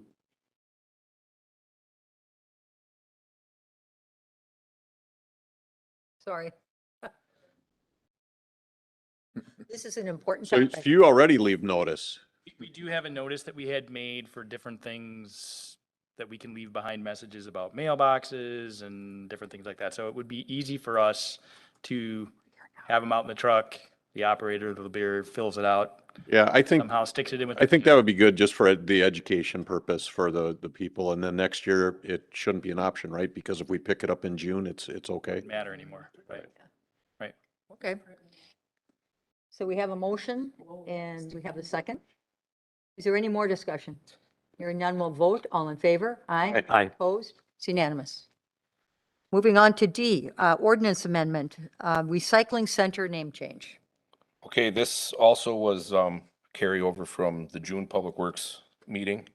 I went through the village ordinance and pulled out all the pertinent areas of the code where it referenced the West Main Street Recycling Center. If you recall at the June meeting, the decision was to rename it the Residential Compost Facility, which led into some ambiguities regarding what in fact is acceptable to compost at our recycling center. And it is in fact by our permit with the DNR only available for residential yard waste. So therefore, the code amendments are going to reference the Germantown Residential Yard Waste Facility that accomplishes what we wanted to do with getting away from calling it a recycling center, because we don't really do those recycling services we did when it was first came online. And it recognizes that it's a residential facility, not a commercial facility, and not open to the general public other than residents of the village of Germantown, and that we accept yard waste. So attached is the actual ordinance. This came back from the village attorney with the required legalese. So this would have to go on to the village board for adoption. Committee? I'll make I'll make a motion to approve the name change to the Germantown Residential Yard Waste Facility. Is that right? Yes, and amend section 11.08 of the Germantown. And amend section 11.08 of the code. Second that. Discussion? Makes sense to me. Sure does. Hearing none, we'll vote. All in favor? Aye. Aye. Opposed? It's unanimous. Okay, change order for Visasewer, additional work. So Vision Sewer just recently wrapped up our 48-inch interceptor lining in the area of Fond du Lac Avenue and County Line in the area of the landfill. And included in the 22 budget for the wastewater utility was to start putting liners in critical water crossings. And in the area where Vision Sewer is working, we have a water crossing over on Washington Drive, which would be this picture included in your packet. You can see that we have a 30-inch concrete sewer that lies underneath that big retention pond over on the east property line there. If we were ever to have a compromise on that sewer line, we would lose our system because it would dewater that pond instantly with millions of gallons of water. Obviously, these aren't required by somebody to put these in, but it's a good practice because EPA Region 5 isn't going to be real forgiving if you could have done something proactively to prevent dewatering an entire stormwater pond into your system. Vision Sewer is under contract with us at $322 per lineal foot for these liners. We currently have a $2.611 million contract with them. 15% of that work can be change ordered on by state law. So their price for doing this work is $207,200 for the additional CIPP liner for those two segments that are underneath that pond, for a total length of 858 feet. And to do manhole rehabilitation in the neighborhood of Virginia Highlands, as shown on the other map, this one.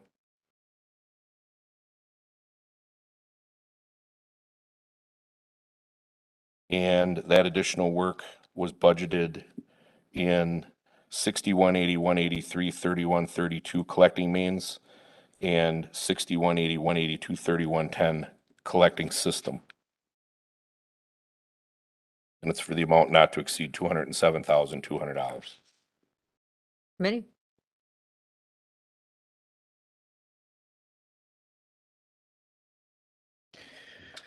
I'll make a motion to amend by change order village contract 2103 for the amount of $207,200.10 for additional CIPP liner and manhole rehabilitation. Second. Questions, discussion? Hearing none, we'll vote. All in favor? Aye. Aye. Opposed? It's unanimous. Thank you. Thank you, Tim. Okay, reduction of letter of credit for Kinderberg Estates subdivision. Larry, that would be you? Some are mine. So Kinderberg Estates has had its trees planted and inspected, and some of them replanted, and the finished course of asphalt has been placed. We had given them numerous small items to correct, which they have done. And there is there are probably 3 or 4 lots left maybe in there to build on. So that's why we put the finished asphalt on.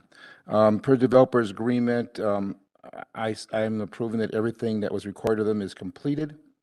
The only thing that's left for them is to complete a revised pond maintenance agreement that we checked over, and it's basically coming back to me when the developer comes back from vacation on Friday.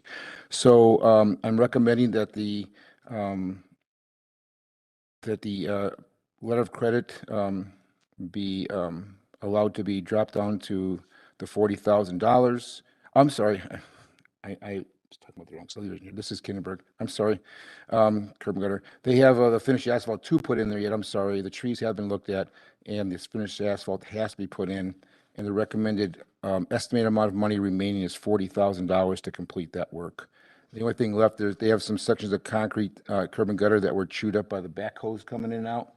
And we have one last visit to look at the trees to make sure what was corrected are healthy trees.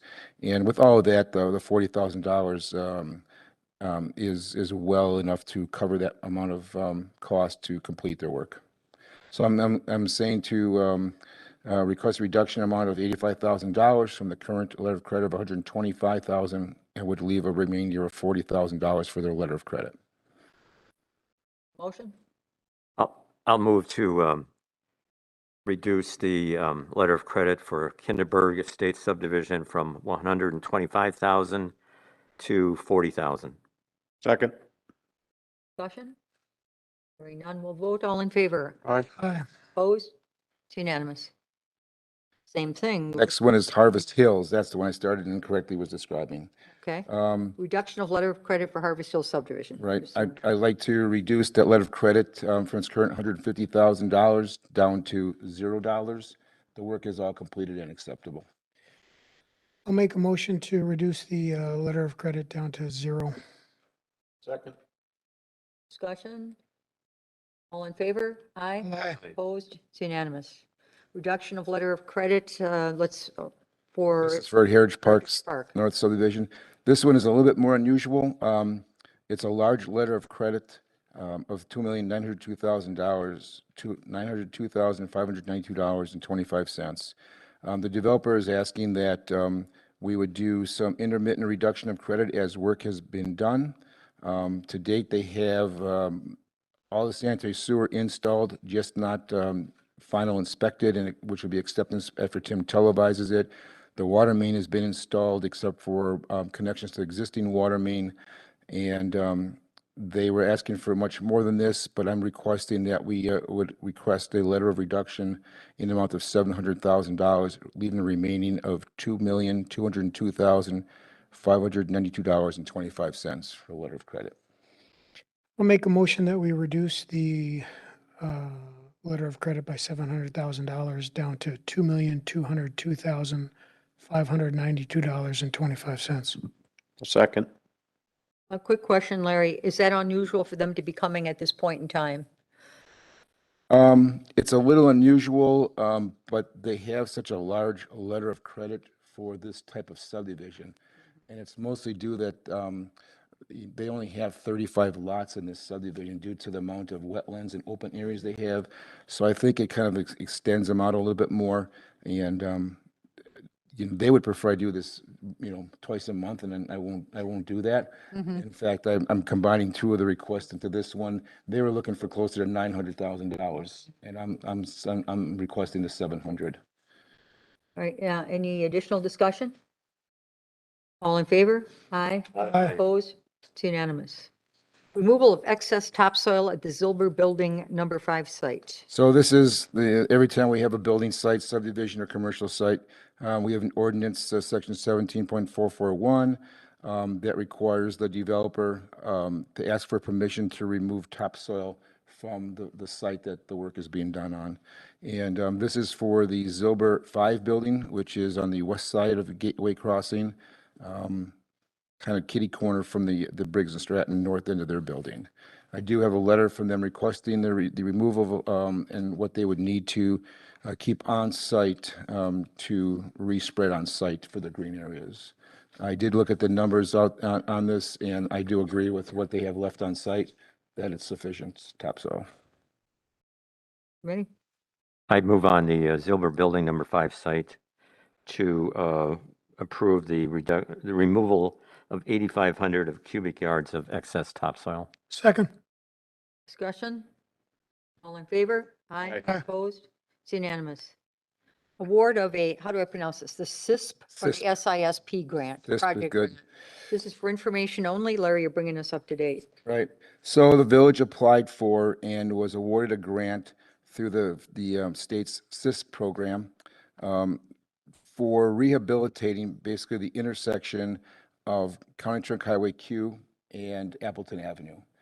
And the grant would allow for replacement of all the traffic lights, some of the controls, the control cabinet, whatever was new and usable will stay. But there are some of the control items would be replaced also. Some of the work was done in the last several years when we worked with the DOT in Menominee Falls in conjunction to coordinate the timing through that corridor from Appleton Avenue, actually Maple and Appleton all the way through Division Road. So there are some components that will be reused, but this will, you'll end up with the trombone arms in the intersection, the yellow flashing turn signal arrows. It's going to be all upgraded. The work won't be done until 2025. They start the design in 2024, so there'll be some costs that they put in budget at that point. There is a 90% state and 10% village cost project. The total cost of the project was $523,250. So the village is basically responsible for $52,000 and change for this project. And so we've been receiving some grants lately. If you remember, Maple and Freistadt was a grant. That was through the hazardous intersection study. It was a HISUP. We received a grant for Lannon and Maple at the Quick Trip. They're going to reconfigure that a little bit, put turning lanes in from eastbound Lannon to northbound or southbound Maple, and northbound Maple to eastbound Lannon, and some other geometric configurations to reduce some hazards in that intersection. So we've been pretty fortunate in that respect. So this is just information so that you're aware that this was awarded to us. Okay, any questions for Larry? Okay, then we will move on to the annual seal coat program discussion. So engineering was a little busy this year. We didn't get the seal coat program out in time for 2022. We did start up a list, and in talking with the contractor Farner, who usually is awarded our contract through the bidding process, he just couldn't guarantee that he could get to the streets that we would want to do with the right type of coating. And if we did, some of it may have to be postponed until 2023 anyway. My suggestion was, and working with my engineer Eli and working with Scott, we would propose that we take the streets we identified for 2022, work through the fall. These programs really should be put together in October, November, December, and bid out, right away in January. And that's what we're proposing to do and start the program off that way. We've been trying to get there.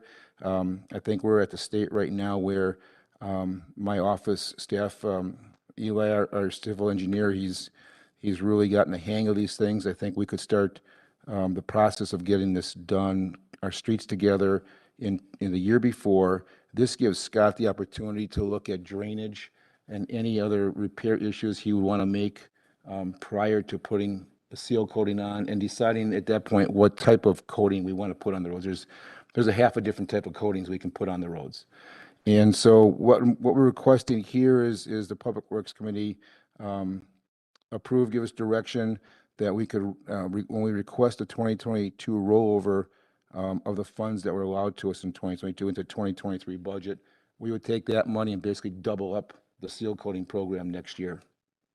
That's what we're looking to do. And to explain to you what happened and why it got to the point it did. So basically, it's because we had our engineering issues over the year because we don't have the staff, correct? And we Right. didn't get to all this? Right, and I could bring in Grafe. We've had an engineer from Grafe come in and help us. And actually, when it comes down to it, when they come in, they do some of the legwork, but you end up sitting down with them and going over what you feel you want done, explain which roads we have pressure to get done. And they would go out and do that legwork. We did that legwork already. We just didn't have the time to coordinate and get a program out to bid in time. We thought we could get it out like midsummer here yet, but the contractor, when we talked to him, is so booked up that they just wouldn't be able to get to it. It's the first time ever we haven't seal coated in a year, isn't it? We did? Okay. And doubling up works. I mean, you end up with a very happy supplier who just spends his entire 5 months in Germantown, basically. It could even be where we might even Yeah. get a better unit price bid because he's just here. Yeah, okay. Camping here for a while. Is there anything we should be aware of, any severe complaints or anything where, well, we can't do anything about it? There's no piecemeal to this. There's type of more project. preventative maintenance. I mean, This is, and so when we had the engineer here, we learned more about what the seal coating program really is about. It's really about addressing the streets that are 5 and 6 rated and a good 4. If they're below a poor 4 or 3, you shouldn't be wasting your money on seal coating. You should really be concentrating on some other ways. Maybe it's a mill and overlay at that point and not just a seal coat. And I think our program has taken steps since we had Grafe on board to start arranging that for us. We're using that same process when we're looking at what roads to do. And, we're starting to do a mill and overlay versus a total reconstruct, so we get more roads done. Do we have a motion? I'll make a motion to forego the 2022 seal coating program and roll over the funds to 2023. Second it. Any further discussion? All in favor? Aye. Aye. Opposed? It's unanimous. Such a good group. Drainage study, Woodland Manor subdivision. So I'm not going to read this whole thing too, if you don't mind. I'll do a short synopsis of this. Several years ago, Trustee Myers brought forward a request that we look at this area, and it's near his house, and to look at into some drainage complaints the village has received, and more so that he has received, living in that area. We had it at the committee meeting back in November 10th of 2020, and we had permission to enter into an agreement with an engineering firm, which was R.E. Smith, to perform a study for us. That study included them doing actual surveying out there to check the grades and elevations of culverts, and ultimately the outfall of that water on this north end towards Merkel, on Merkel towards Freistadt, halfway down. Basically, in summary, what they found is what we already knew, that the area is very flat. The history to that, I mean, I go back to having Jay Laszewski back in 20, he even brought it to the committee. This area was originally designed, I think laid out as what we understand to be a urban subdivision, like the other surrounding streets there with curb and gutter and storm sewer. It was elected that it not be built that way, but they didn't change any grades to make the open ditch drainage any better. There's a drawing in your basically in your packet to give you an idea of the direction of flow, what section was included in here. And basically what they have determined is that most of the ditches are flowing at a 0.5% to maybe 0.8%. Scott will tell you that if you get to 1% and below, you're already in a bad area of slope for an open ditch to drain. And so the engineers came up with a recommendation, and I'll tell you, kind of surprised me at the cost.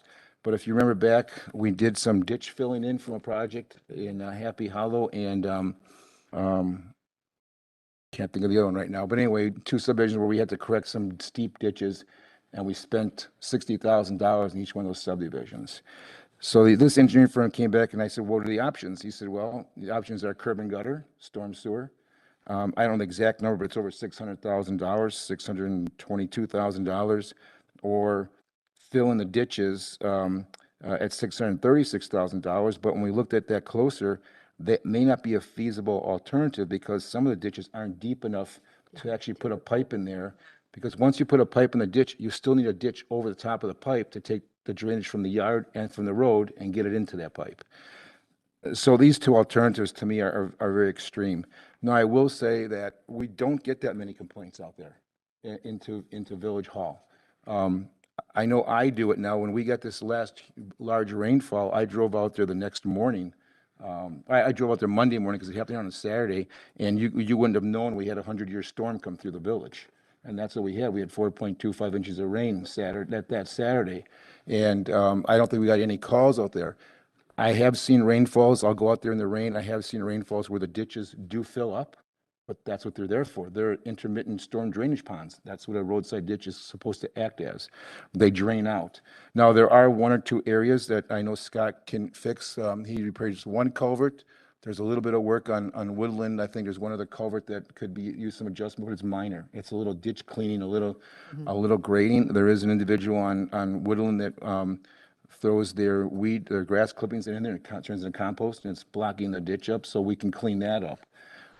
But just to present this to you, I don't believe the cost of correcting anything out there is worth this huge cost for the amount of complaints that we do get, which is very, very minimal.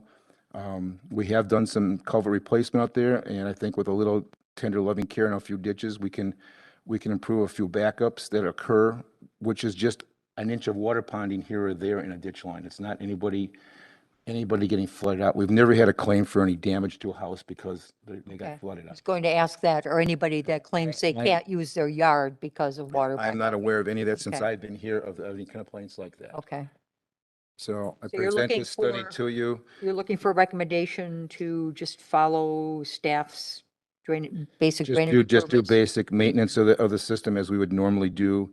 And confirming what we knew, that this study truly verified by professionals that it's draining as best as it can drain. Okay. Ready? I'll make a motion to direct the Public Works and Highway Committee to make drainage improvements as suggested by the Village Engineering Department. Second that.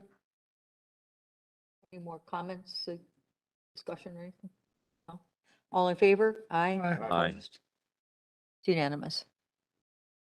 Award contract for Country Air Drive reconstruction. Country Air Drive construction, right. So this is the road that has been my nemesis since I started here. And I think for anybody prior to me working here. We received bids this morning. The village did design this themselves and put it out themselves. So this is a packet that Eli and I have put out. We had two very qualified bidders on it, Payne and Dolan and Wolf Paving. And we opened bids at 11 o'clock this morning. And as you can see, it was very competitive bidding. The big difference was one of them had a very high number on the grading for the sidewalks. And that was probably the difference. And I don't know if they put a wrong number in, but their number's their number. When you bid, it's your number's your number.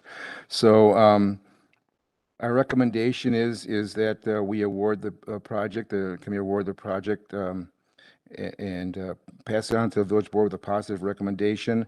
I'm asking for the committee to award the bid amount of $631,825.25, and then a contingency of 5% of $31,591.26 for a total of $663,416.51. And I will describe it just a little bit. It's going to start at Freistadt Road, south to where the Wisconsin DOT project ended when they did the intersection of Mequon Road and Country Air Drive. What's the start date, Larry? The start date will be, we have it just after Labor Day, but if we can get in earlier, they're allowed to. Awesome.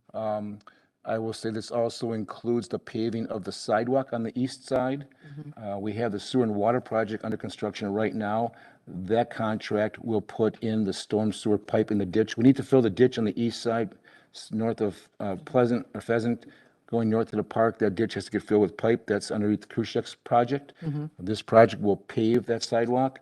Newman Development has agreed to pay both those costs. The cost of the $60-some thousand in Kruschek's, and then I forget the number in here, but for paving the sidewalk from all the sidewalk on the east side, starting at the Miller residence all the way down.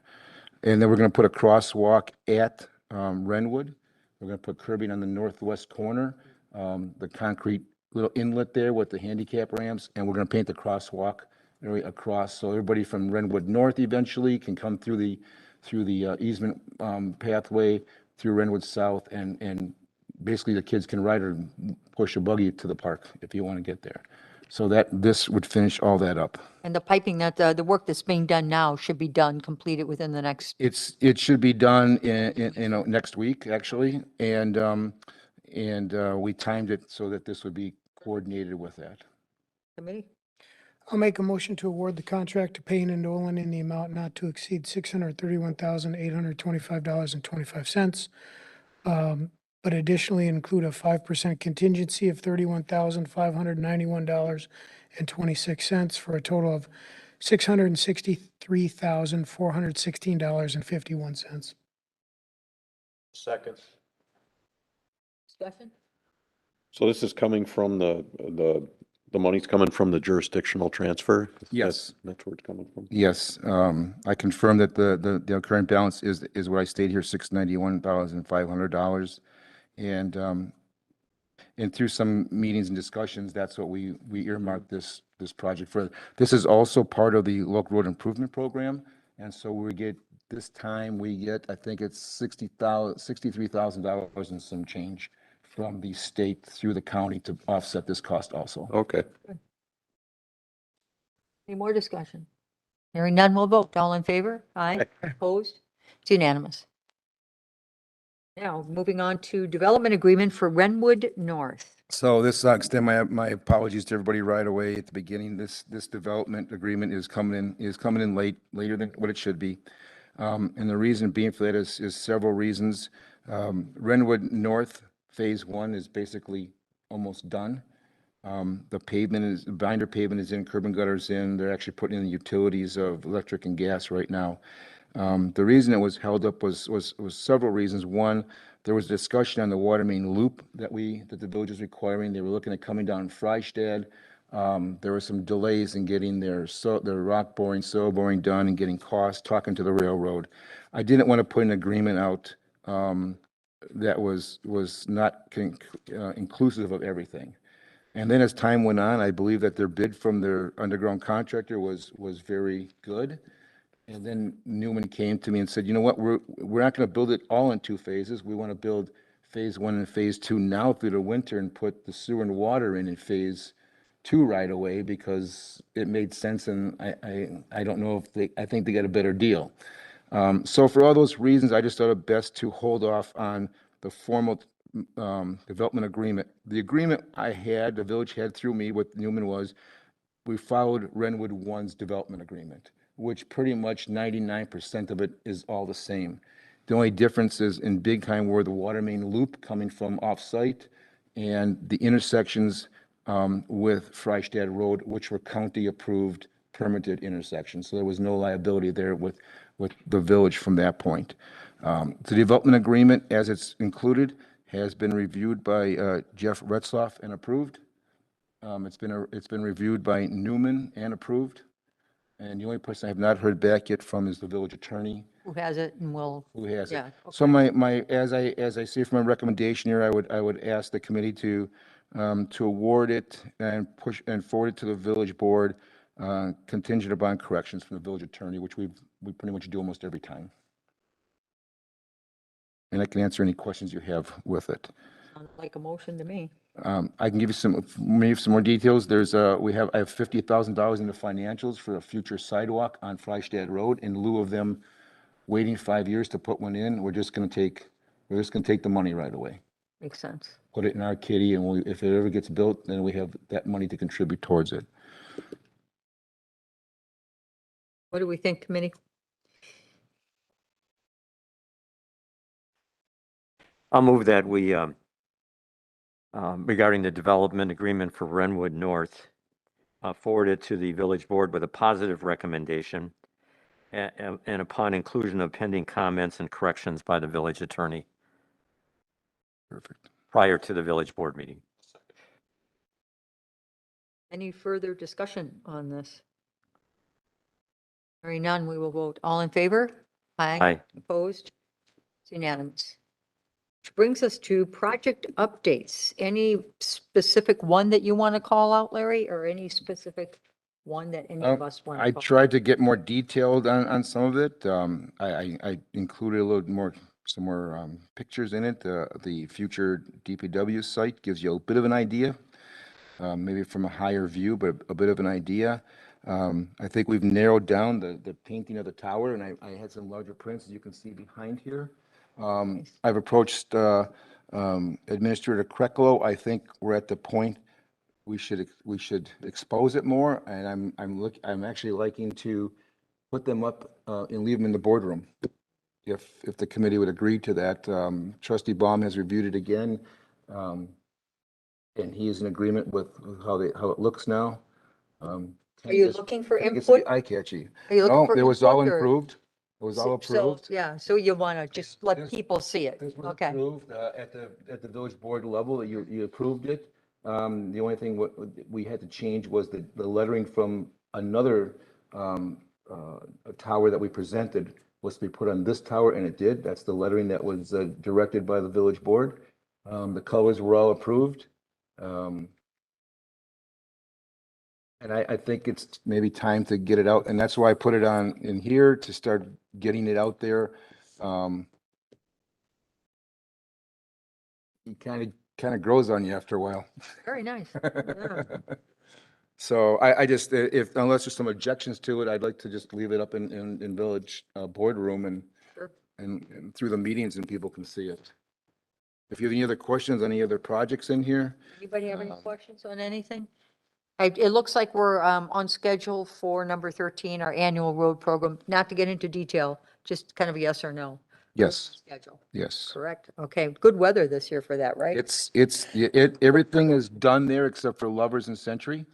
And we've acquired the property, and Ashland is out there right now removing trees for We Energies. And if they don't get done fast enough, we're just gonna kick the contractor in gear and have them get out there right after Labor Day, depending on what We Energies is doing, and start the project. The contractor who also has it is the subcontractor for excavation is Michaels, who has our Holy Hill Road project, and I believe they're actually counting for that dirt to go to that Holy Hill Road project. And just to update you, that Holy Hill Road project is probably 30 to 45 days behind schedule. They're gonna have to work some Saturdays to make it up. That's totally due to We Energies coming in late to start their work in January. They didn't start till February, March. And then it's always a problem to get AT&T and the cable people off the poles, which they just finished last week. And the poles were removed actually on, I think on Friday, and we filled the holes up Monday. And contractor should be out there tomorrow, starting to really shape it up and getting some stone going. One interesting concept, if you're free, and if you ever watched the curb and gutter go in, this will not have a string guideline. It will be satellite guided. It's gonna be guided by GPS system like we survey now. So the machinery, as they do grading, if you see the graders out there, they have the little white, I don't know, call those spaceships. That's all GPS reading their data and coordinating with satellites. So they have a program where they actually plot all the coordinates into it, and the machine will follow that. Wow. And I have never seen it. That's been being done for several years already. But as it did in Renwood, they put all the pins in the string up. That's what we're used to seeing because there's always a little correction you need to make. And so this will be an interesting concept, but it goes very fast.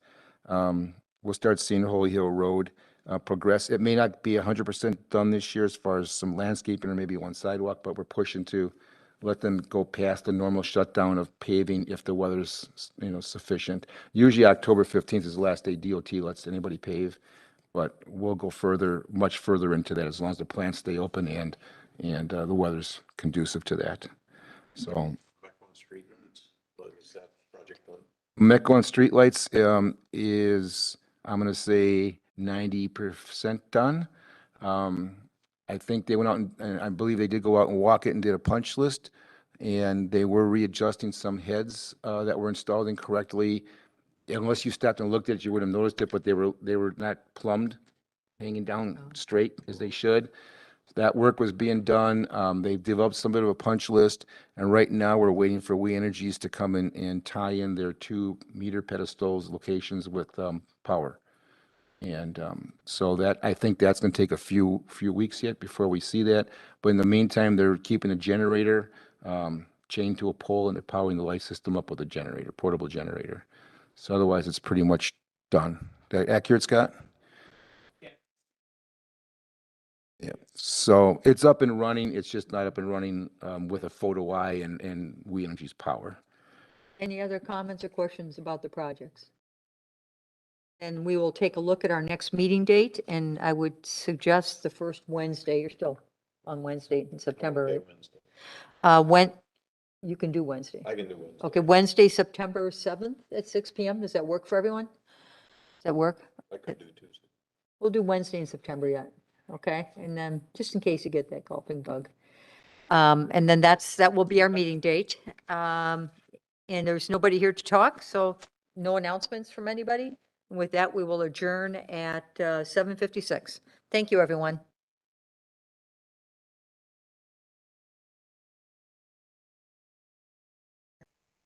Wednesday, September 7th at 6 PM.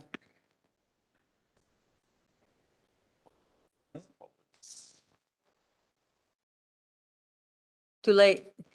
Meeting's closed.